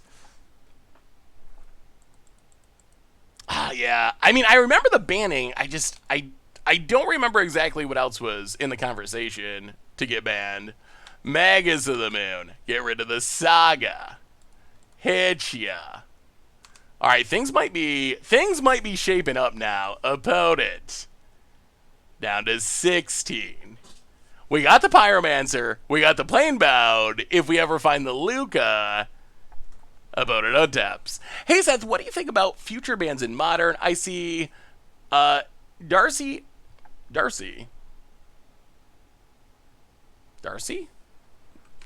Darcy, Ragavan, and Bobble everywhere. I fear they will steal most of the metagame in Blue-Eyed Dragons or Grixis Luris. Wait, what is Darcy? Oh, Dragon Rage Channeler. Okay. Yeah, I mean, those cards are super popular. It's tough to say. I feel like Ragavan is at least on the edge of being too good in the format, but it's very early, and I don't think it's not destroying the format in a way like Hogak did. So I think it's okay to wait and see what happens. Oh, there's Lukka. Well, I'm a little afraid to play it because they can kill it. Well, play Planebound Accomplice. If they kill it, we get a land and we can hardcast Lukka. Presumably. I think the big, Bobble is a card that's really interesting. Is Bobble busted or is Luris busted? I think that's the big question. I wonder how much of the problems would be solved by Luris not existing. Like, if Luris doesn't exist, is Bobble a problem? It might not be. Is Bobble a problem now? It does see a lot of play. We lost to this deck, actually. We lost to Hammer Time. It does work with DRC. DRC is strong, but is it too strong? I'm not even sure that it's good, but I don't know if it. I don't know. I'm in wait and see mode. Luris is banned in Vintage. Opponent gonna trample and hit us. Well, we're gonna kill it.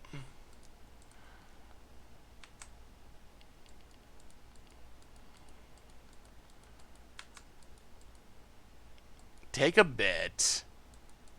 But Emerald's coming now. And our opponent can't cast 1-drops. We should be fine here. About it. Passes. I get in trouble every time I talk about bannings. People, it never goes well. My personal thinking is that I really dislike companions. I don't think that companions, I think they're just a mistake. And I can't imagine staring back at a Luris or a Yarion a high percentage of the time in Modern for the next 20 years. I can't imagine it. It doesn't, I can't comprehend it. And I think it's a negative. Because I think it makes the format look way less diverse than it actually is. So I think that companions are a huge negative. The other cards that I really dislike are free spells that are used aggressively. Like, I don't mind Force of Negation style free spells.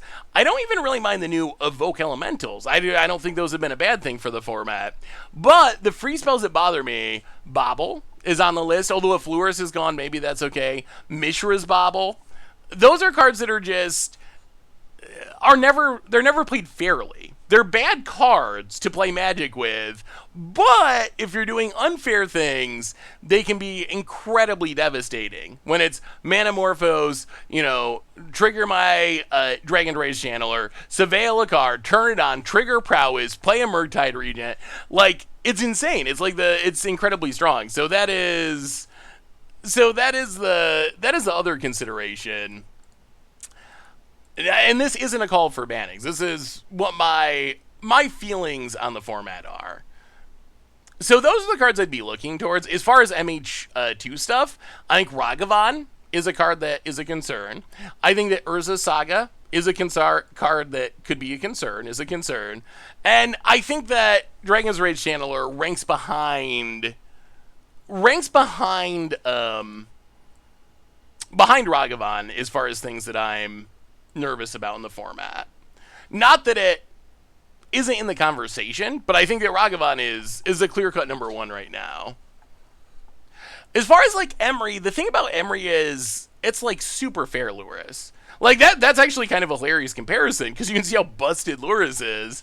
But like Emery, you have to draw it from your deck, this novel concept of variance and having to draw different cards to use them. But you actually have to draw it and then you have to cast it. And then it has to survive a turn to not be summoning sick, and then you can cast a Bobble for free. Luris, you don't have to draw it. It's always there. And you still have to cast it, but you don't have to wait a turn. There's no summoning sickness. You immediately, your opponent, even if they have the removal spell, immediately, you get the Bobble and recast it. So there's... that's true. I really wonder about Bobble, if it would still be busted, if it would still be as strong as it is, if it wasn't for Luris. Like, it's so hard to sort out whether it's the enablers or whether it's the companion. We know the companions are busted. Like, we've always known that. I don't know. I would personally advocate banning companions, period. But that's been my position since the beginning of companions. Like, a month after they were printed, my position has been, this is the biggest mistake that Wizards has made design-wise in recent years, or maybe in the history of the game. Like, it is just, like, a really horrible mechanic, and thankfully it's going to rotate out of Standard, but it never rotates out of Modern. It never rotates out of Pioneer. It never rotates out of Historic. It never rotates out of Legacy.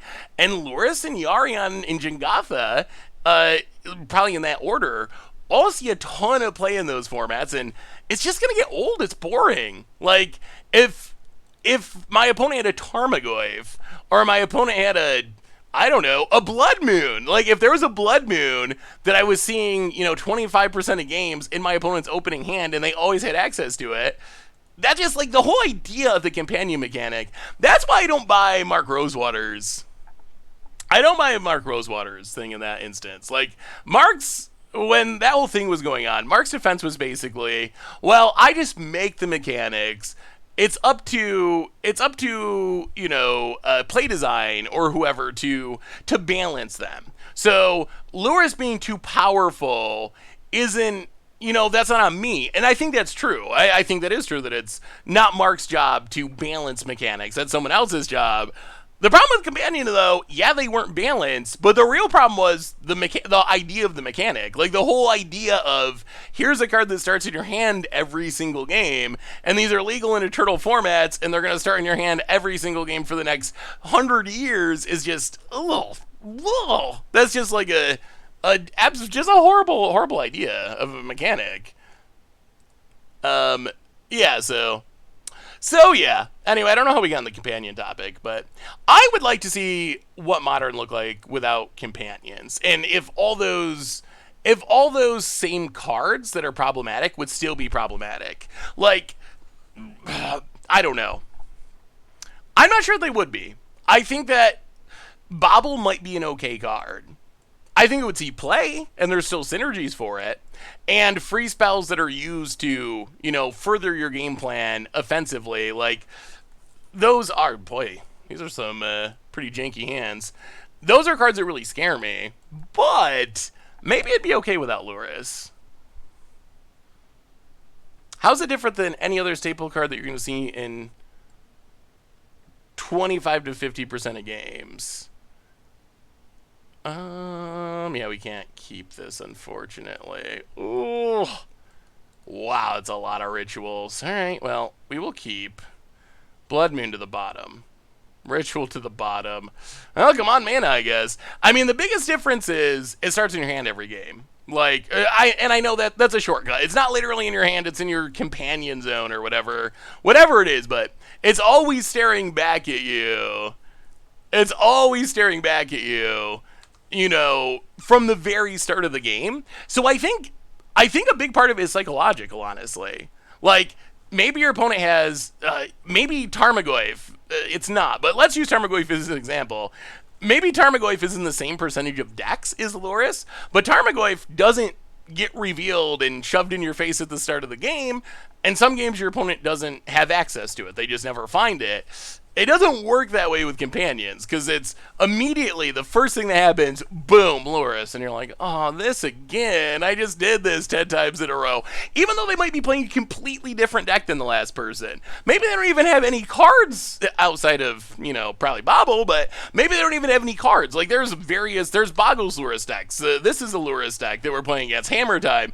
There's Burn Loris decks. Like, there's so many archetypes, but psychologically, that's my experience at least. For me, psychologically, I feel like it makes the format feel less diverse than it really is. Like, when it's always just popping up in your face, it makes it feel, oh wow, we gotta go for it. We gotta go for it. They could have Path, but I think we gotta go for it. Pyretic Ritual. Please, no Path. Desperate Ritual. Please, no Path. Planebound Accomplice. Come on. No Path. No Path. No Path. Activate. Lukka. Activate. Planebound. No Path. Emrakul. Okay. Pass the turn. That's the dream.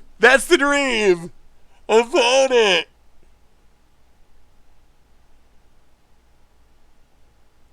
On taps.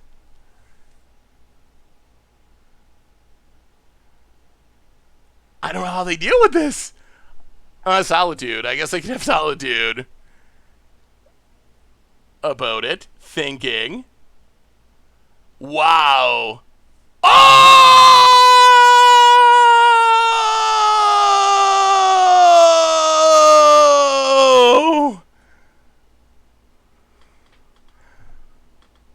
They're playing on thin ice? No! Oh, we just 10 for 1'd ourselves. We 10 for 1'd. We spent so many cards to do that. Oh, Sigarda's Aid, opponent. Wow. Oh, opponent. Talk about the dream.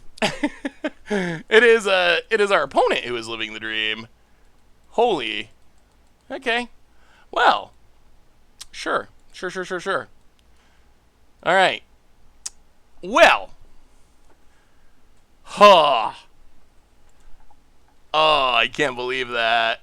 Need some, yeah? I mean, it's only a matter of time. Give it another commander precon, and I'm sure red will be blowing up enchantments.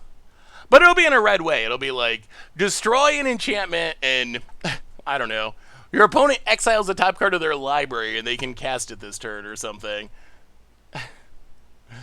I mean, how is it fair that red can't blow up enchantments? Like, seriously. Why can everyone else do it? Why doesn't red get to do it? Blue can get rid of artifacts now. For some reason. Exile them. Black can blow up enchantments now. What about poor red? I feel like we're going to get into the great commander color pie arm race. Where it's like, oh, white sucks. And then wizards prints a bunch of... Well, actually, first, green sucks. And then green suddenly does literally everything. Like, name a thing that you can do in Magic, and green can do it. And then it's like, well, white sucks. And then Wizards is like, oh, print a bunch of busted white cards that do everything. Pretty soon, like, isn't every color just going to be doing everything forever? Until... And then does Magic even matter anymore? Like, if the color pie's gone, I wonder how much that hurts the game. Hey, what's up, Zach? How are you? I'm actually, I'm interested. Do you think the color pie is essential for the game's success? Like, does it matter? Is that a foundational aspect of the game that we need for Magic to work and be successful? Or is it just some antiquated thing from the early years and every color should do everything and that would make the game better because then your commander deck can always do what you want it to do? Because I feel like we're certainly heading into... I feel like I feel like we're in already and heading even more towards a world where the color pie is like secondary. I feel like it's happening more and more. Black can destroy enchantments with... There's multiple cards now. It seems like every other set there's a new one. But Feed the Swarm is probably the best. There's also a Enchantment Edict that can also hit creatures. But yeah, so that's a new one. Blue has gotten a lot of cards recently that exile artifacts, which is weird. It matters that certain colors are better different things. It should not be interpreted as an unbreakable law. But I think that makes sense to me to some extent.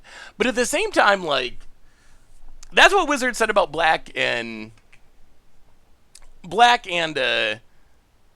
enchantment removal. They're like, oh, don't worry, it's not going to be good. And now Feed the Swarm sees playback to like modern at least.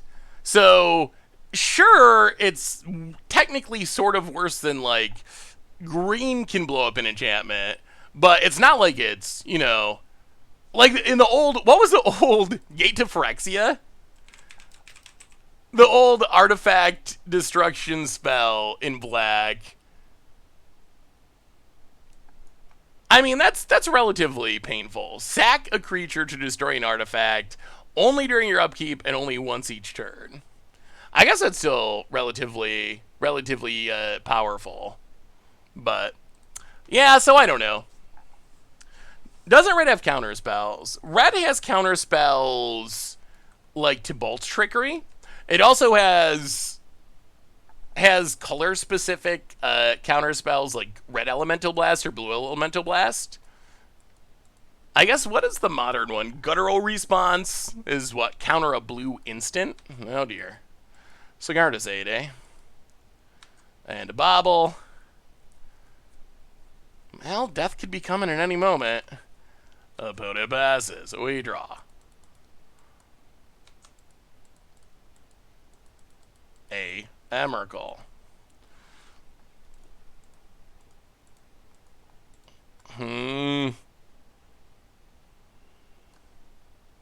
Well, Ritual. Planebound Accomplice. Go. Gonna try it again. Hopefully our opponent does not have the On Thin Ice again, because we are a red deck. If we were black, no problem, we got it. But as a red deck, we cannot deal with Cigar to Zayde or On Thin Ice. Stoneforge Mystic. Opponent could really use a land.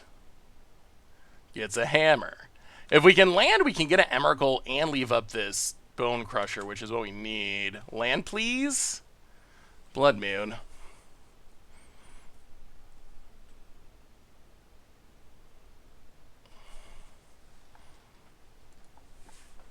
Well, I mean, yeah.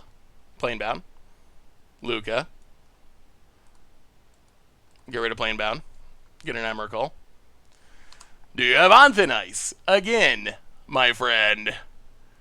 Please no. Not again. Please, please, please. Emrakul is here. Can we go out on top and feed the kids with the 4-1? About it. Silent Clearing. And Desperately Sacking. And did they draw it? They can't play that many of them. Did we get there? Oh, we got our revenge. Okay. Blood Moon's back. It's back, it's back, it's back. We went 4-1. We fed the children. We avenged our one loss, which was against Hammer Time. And we got 5 treasure chests to open. That was pretty good. Yeah, that was... Oh, because we knew they had the answer because they got us with this last game. So it was edge of the seat, do they have it? And thankfully the answer was no. No, they did not. Well, let's crack open some treasure chests. See if we can get a complete set, perhaps. Nico and Bear. Oh, someone asked the dog names. Oh, that's a question I was meaning to ask. Ooh. Full Art Pathway. Not valuable, but I do like promos. Those are the cards. The cards that I buy now and don't use the loan program for are usually special promos that I want to play with. Next up, we get... Oh, if this was an actual Demolich, we'd be in business, but instead it is the Avatar of Iron Overlord. 3 to go. Cataclysmic Gearhulk. My little nephew loves the Gearhulks. I swear. Apparently he watched a Gearhulk deck we played in Historic a while ago, and he thought it was just the coolest thing. So he's always asking me if I have Gearhulks, which is funny because Gearhulks have been like not in Standard or a thing for like a while now, so it's weird to see someone kind of obsess over them. But Baron Glory, classic jank against the odds card, 10 play points, one last shot. Come on, complete set. Ragavan, Leonin Lightsaber, Light Scribe, Lightsaber. I feel like this is a card that could be good after rotation. Once Bone Crusher is not around to crush its bones, it's a really powerful effect. The biggest question is what cheap spells do we get? I've tried to build a couple of Magecraft decks, and we're missing a lot of the cheap spells. We need more cheap spells in the format. Well, that was... So what do we have to say about this deck? And it felt good. Blood Moon felt good. Seems like it's in a pretty good spot in the meta at the moment. Nice to be able to play it again. Chalice of the Void felt good. That is really good in a lot of matchups. Very important. We didn't even play the Cascade decks, but having 4 Chalices in the main deck when you're on the Cascade is huge. And the Planebound plan was actually sweet. We got blown out once by the On Thin Ice, but in general, Planebound for Lukka, it is nice to have a fast way to close out the game. And whether or not it's the best way, I don't know. You could play Karn, you could play Chandra, there are a bunch of options, but the thing that I absolutely love about this is, as someone who's played a ton of Mono Red Prison, one of the problems with the deck is it's slow at closing out the game.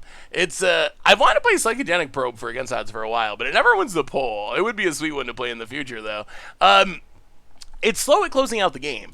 And Blood Moon, while it's good at slowing decks down, it is not a hard lock. It's not going to last forever. Sooner or later, your opponent's going to draw their basics. They're going to draw things they can cast. So having a Mono Red Prison deck that can also close out the game quickly is actually a really big upside.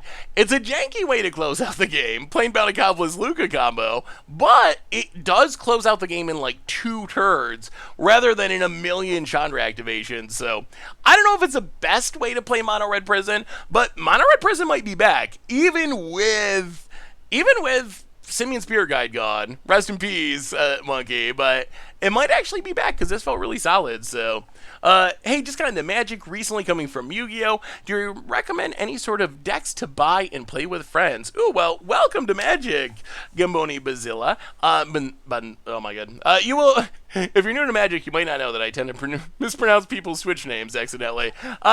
It depends on what format you want to play. If you play Commander, the Commander precons are awesome.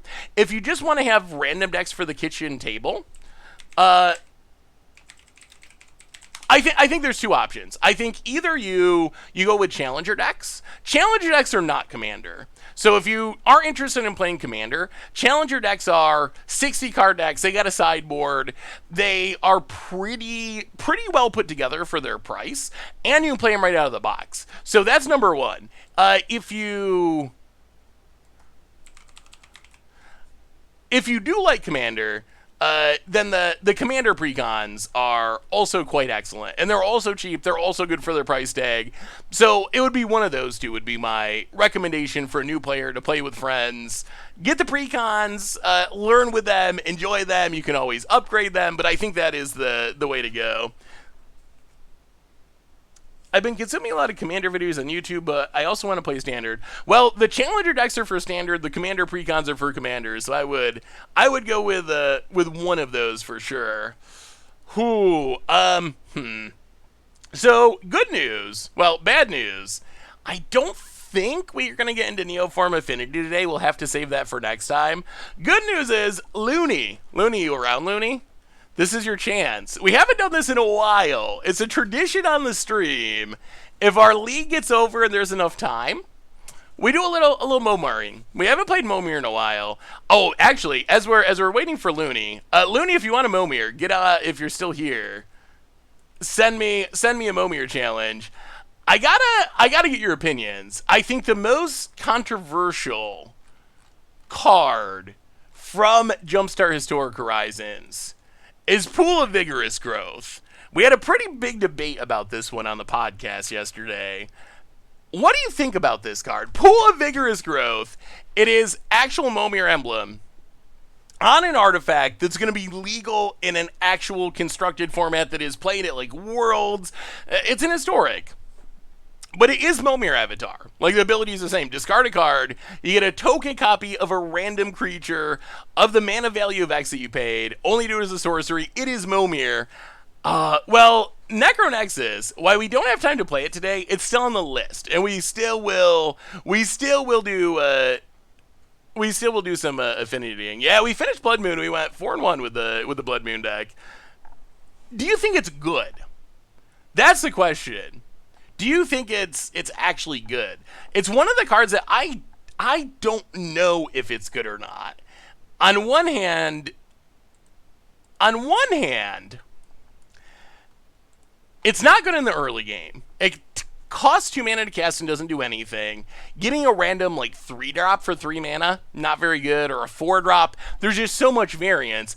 On the other hand, what I'm picturing is, one is, against control, it's giving you uncounterable creatures, which is nice. It reminds me of Vivian's Arcbow a little bit. You sneak it in under counters, and then you have these uncounterable creatures that you can make, which seems helpful against control. The other thing is, in the late game, this seems kind of insane.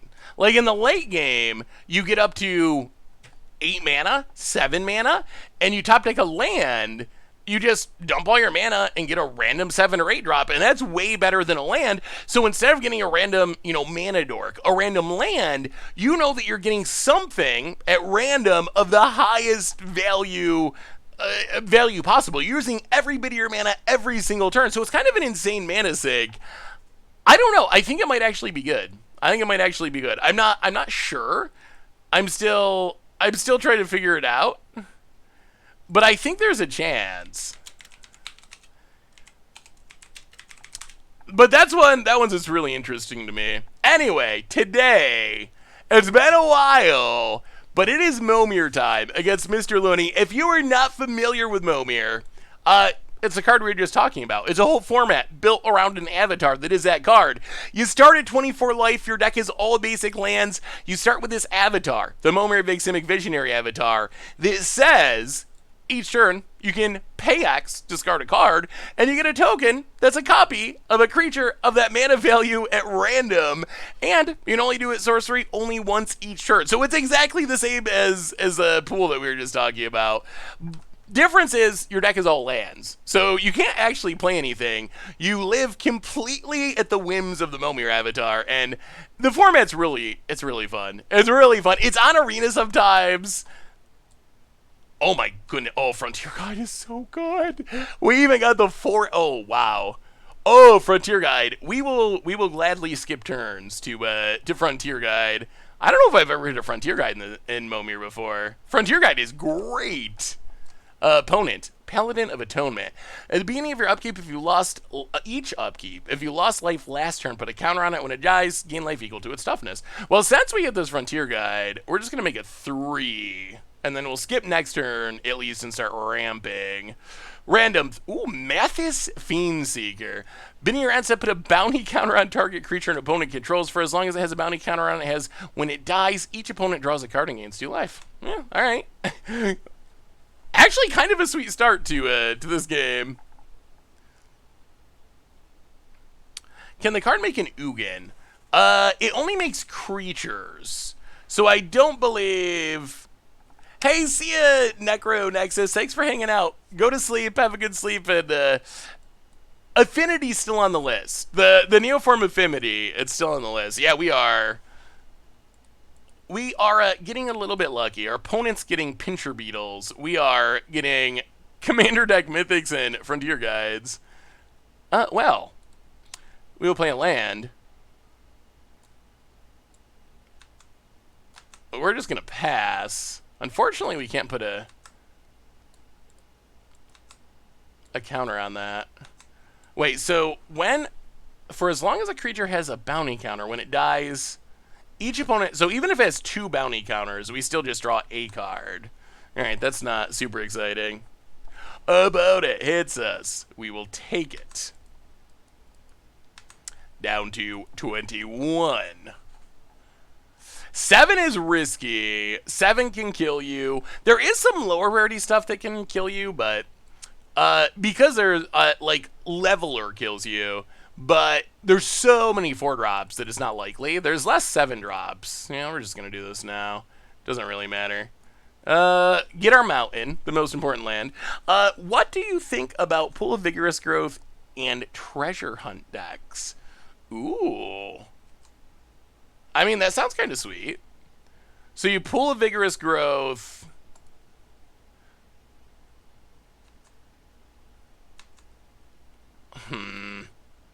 One, two, three, four, five, six. Yeah, let's just ramp to 8. We can take our beats again. Counter on the Mutate Dork. I like that it provides a lot of cards to discard.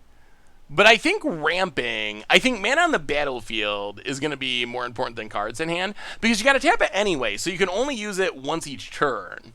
Unless you have shenanigans where you're untapping it somehow. But in general, use it once each turn. So I guess I would be more interested in trying to ramp and then discarding the 1 card I draw each turn to make the biggest thing possible. The other thing is, I was looking at it like, right now in Arena, last time I checked, so this is not including stuff that could be in Historic Horizons, but last time I checked, there's only 3 11-drops. Ulamog, game ending. Jin-Gitaxias, game ending. And Impervious Great Worm, 16/16 indestructible. At the beginning of each player's end step, if no creatures died this turn, 4 damage to that. Ugh. Alright, that's some damage. Wow, it's 4. Wait. At the beginning of each player's end step, if no creatures died. Oh, that's gonna wreck us. Ugh. That's real bad. How do we get creatures to die? We're just gonna take a. Oh wait, it damages them.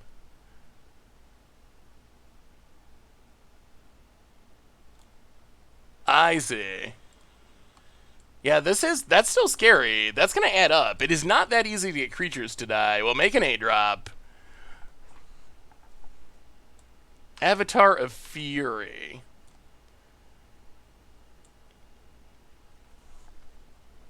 Death Touch, when it mutates, each opponent loses X life. You gain X life. Alright, I'll pass the turn. Take 4.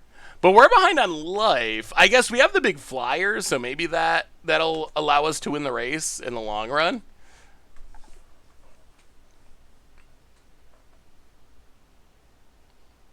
Yeah, it might have been worth making it to you. Just as a chump blocker. If I had known a Titan Hunter was coming, I definitely would have. Opponent goes attacking.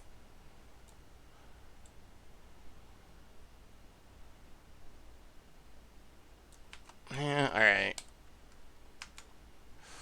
We will block. Things will die. Draw a card, gain some life. Have you ever hit Phyrexian Revoker on 2 for an instant win? I think that it's happened. I want to say it's happened once. There's another one. There's actually a few. Anything that can repeatably blink is kind of insane. Things that repeatably blink. Nephalia Smuggler, Miss Meadow Witch. Oh boy. Oh boy. That is a clock. Halkite Overlord, Avatar of Fury, get in there. So there's those. There's the Azorius Guildmage from original Ravnica. You can counter an activated ability for 4 mana, so you can. So you can just stifle your opponent's Momir activation over and over again. So there are a few things that just essentially win the game on the spot. About it. Does that say you gain 4 life? Oh, sack a creature, gain 4 life. I don't know how our opponent survives this. Like, we got some big old dragons about it. Oh. Artifacts or enchantments, okay. Well, it is a big flying blocker. But does not get creatures, thankfully. So have you built any new historic decks yet? What's the first historic Horizons deck you're gonna build?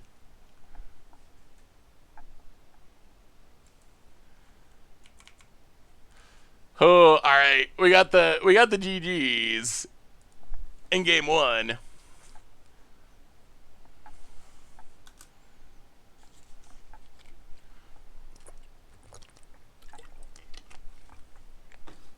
We got pretty lucky with that one. I'm really curious how good Merfolk's going to be. Sevelin is insane. Like, that is a really, really, really strong Merfolk. But there's no Ether Vial. Is Ether Vial necessary for a deck like Merfolk to work? Hardened Scales, that's another... There's so many of these cards that are, like, iconically good in Modern. Hardened Scales is another one. There's no Walking Ballista, though, so it's going to take some deck building to find a way to make Hardened Scales powerful without some of the cards that, well, in Sambar, that really powered up in older formats.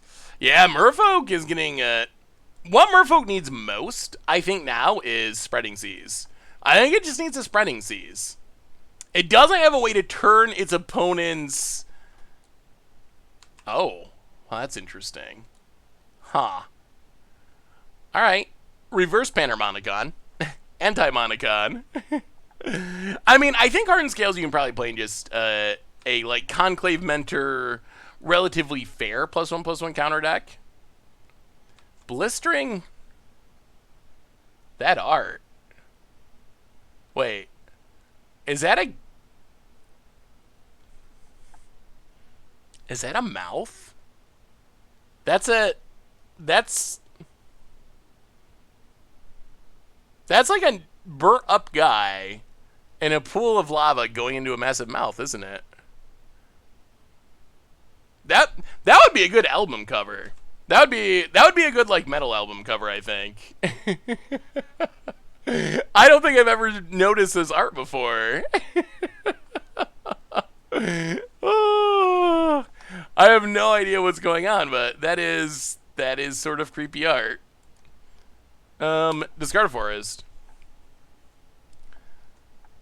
Get a gutter snipe. Not very... We got lucky last game. This game we were getting less lucky. That's one of the reasons I love Momir, is you just... The cards are at random throughout all the cards in Magic's history. Where else are you going to see a blistering barrier? Like...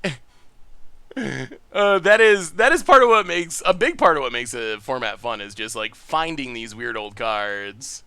Now, let's make a 4. Discard the island. Get a... We need something that can get through a blistering barrier. What's the answer to the card's riddle? Wait, is there a riddle? I live without food, stand without leg, wound without force, and I am harder to fight than kill. What am I? I live without food, I stand without leg, I wound without force, and I'm harder to fight than kill. What am I? Femorif riddle. What is... Hey, Winter Milan, how are you? I'm actually... What is the answer? Is this like a real riddle? Is there an actual answer? Oh, fire. Live without food. Does fire stand? Harder to fight than kill. All right. It's probably fire. Yeah, I guess you're probably... Yeah, that makes sense. How does fire stand, though? Live, okay. Stand without leg. A standing fire? The stand one is the one that it gets me. But yeah, all the rest... Uh-oh, opponent. Oh, reverent.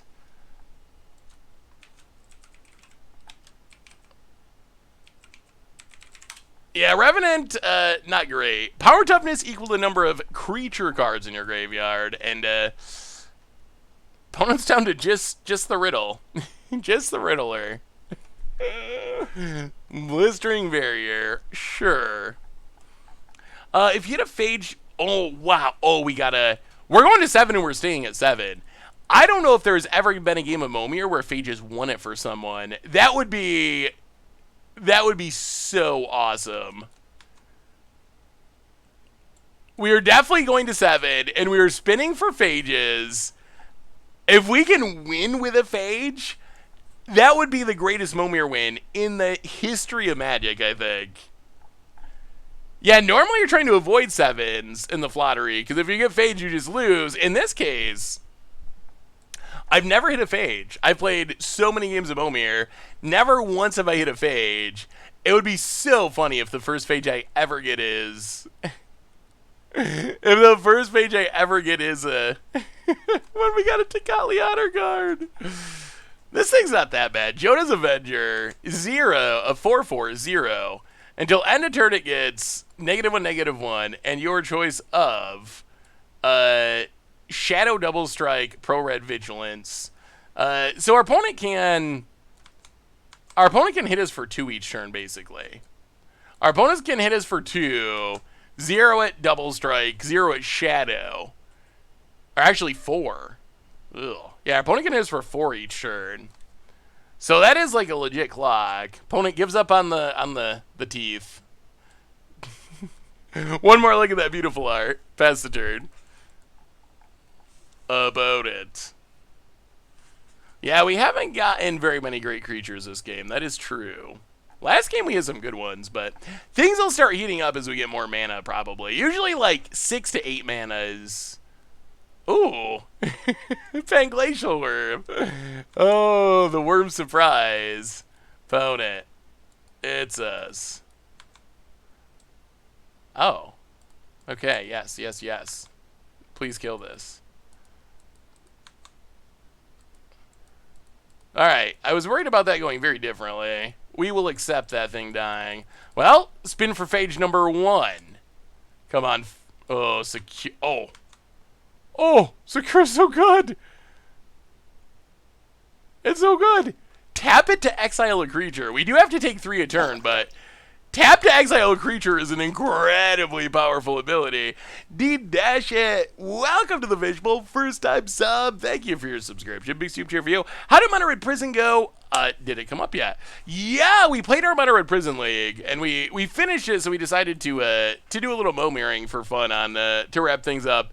We went 4-1. We lost to Hammer Time once, but it felt really good. And the Planebound Accomplice combo actually also felt really good, so was pretty happy with how it goes. Yeah, this card is sweet. Does this card cost $1 million now? Is this one of those old reserve list cards that are like ridiculously expensive? The original Rhinos, the whole crash of them. They improved as Magic went along. In the early days, Rhinos were not that powerful, but they got better. They got better. All right, 7-drop Phage, Primordial. All right. Well, we will pass the turn. Actually, are we dying? So if we exile this, we block here.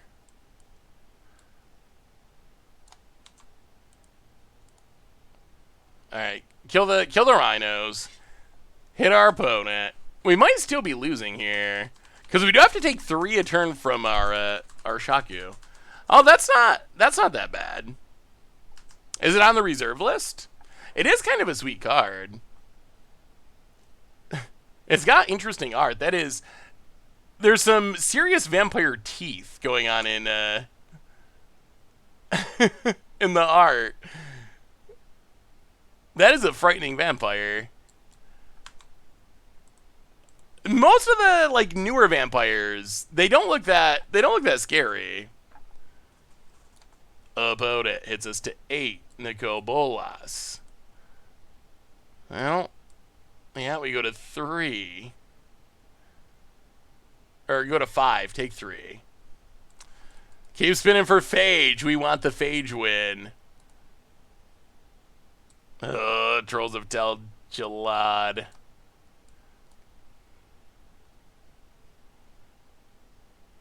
I'll get rid of Kobolas. Hit ya. Next turn, we're gonna have to exile the Endbringer to itself. Pass the turn. The new ones do look very human-like. They need to look more vampiric. Opponent spins it. Keeps getting the Elder Dragons. Well, untap. Take 3. Come on, Phage. We're running out of time. And we're making 7s trying to get a Phage when we could be making 8s, which are better. Well, Battlesphere's not bad. Oh, no, it is horrible. We have a Tikali Honor Guard. It is bad. This Tikali Honor Guard is wrecking us. Yeah, normally paying all the different basics is not good, but opponent keeps around the Victus Asmati and attacks. Well, trade. We're staying the course. We want to win with Phage. It would be so sweet. Not optimal, but it is sweet. Opponent. Sensors play. Ha! Got him. Got him with the Tikali Honor Guard. Okay. Come on. Phage. We need a Phage. Oh, but it's still damage gained that much life. That's good. Well, a swing, swing, swing. Swing. Get in there. Hit ya. Yeah, we're holding, trying to. Opponent goes to 10. Opponent. Making a 7. World Breaker. Well, that's shutting down our offense. Okay. Phage. Please. Riven Turnbull. This is the most ridiculous. Hey, welcome, the Gamer Skater. How do you like the game? This is the most ridiculous archetype of cards in the early days of Magic, in my opinion. It is creatures that have relatively high power based on the standards of the day. Like back in the day, 5/7, good lord, that's huge. But it's creatures that have relatively high power. They cost a ridiculous amount of mana, and their ability is tap to add a mana. You don't want your huge, massive finisher that costs 7 mana to have to tap itself to add a mana. It's so incredibly bad. Oh, Telerian Serpent. All right, so our opponent. Oh, we have another possibility. The other possibility is, if we can stay alive, our opponent will mill themselves out. Maybe we... Oh, Riven Turnbull. Shutting down a World Breaker. I take it back, Riven. I take it back. I mean, I guess it's better than not having an ability, but still, it is like, it's just such a bad ability. Can block an additional creature. Oh, do we just win? I think we just win. Oh. I wasn't even paying attention that our opponent was so low on life that we just actually win. Oh. I mean, I guess we could have blocked with more than one thing. I didn't really want to lose anything though. About it. Telerian Serpent. Not enough. Mr. Looney. Thank you for the Momir match. And, well, we did a lot of winning today. We won Momir against Mr. Looney with Riven Turnbull. We went 4-1 in our league. We saw the Blood Moon. Spectacular. And we still got a sweet backup deck. We will play Neoform Affinity at some point because it's kind of a hilarious idea. But on that note, everyone, that brings us to the end of our stream for this afternoon. Modern Momir. So, can I not buy the Momir deck anymore? Ooh, I actually don't know, but last time I looked... Oh, do they not have... Huh. Maybe you can't buy it anymore. That's awkward. Last time I checked, Momir Avatars were super cheap. They used to be like $10. Last time I looked, they were like a couple of dollars now. So hopefully you can get them pretty cheaply. But on that note, everyone, that brings us to the end for today. So reminders, if you want to see us Blood Moon people into submission, replay YouTube. Coming up tomorrow, a Sweet Against the Odds. Don't miss it. You're gonna like it. Also, there was a good bunch of Magic yesterday, playing some 8 Squeeze. So keep an eye out for that on the YouTube channel. A reminder that our sponsor tonight is Card Kingdom, and if you need some magical cards, you can get them from cardkingdom.com. Even get a free MTG Goldfish sticker. Let them know you want one, and they'll hook you up. Most importantly, thank you to all of you. Seriously, y'all are amazing and awesome. And every time I launch a stream and you all show up to hang out, it blows me away. It blows me away. So seriously, I appreciate y'all so much. Y'all are amazing. I hope you have a great night. Have a sweet Wednesday, and we will be back on Thursday for our evening stream, 6 p.m. So until then, everyone, seriously, have a great time, and I will talk to you soon.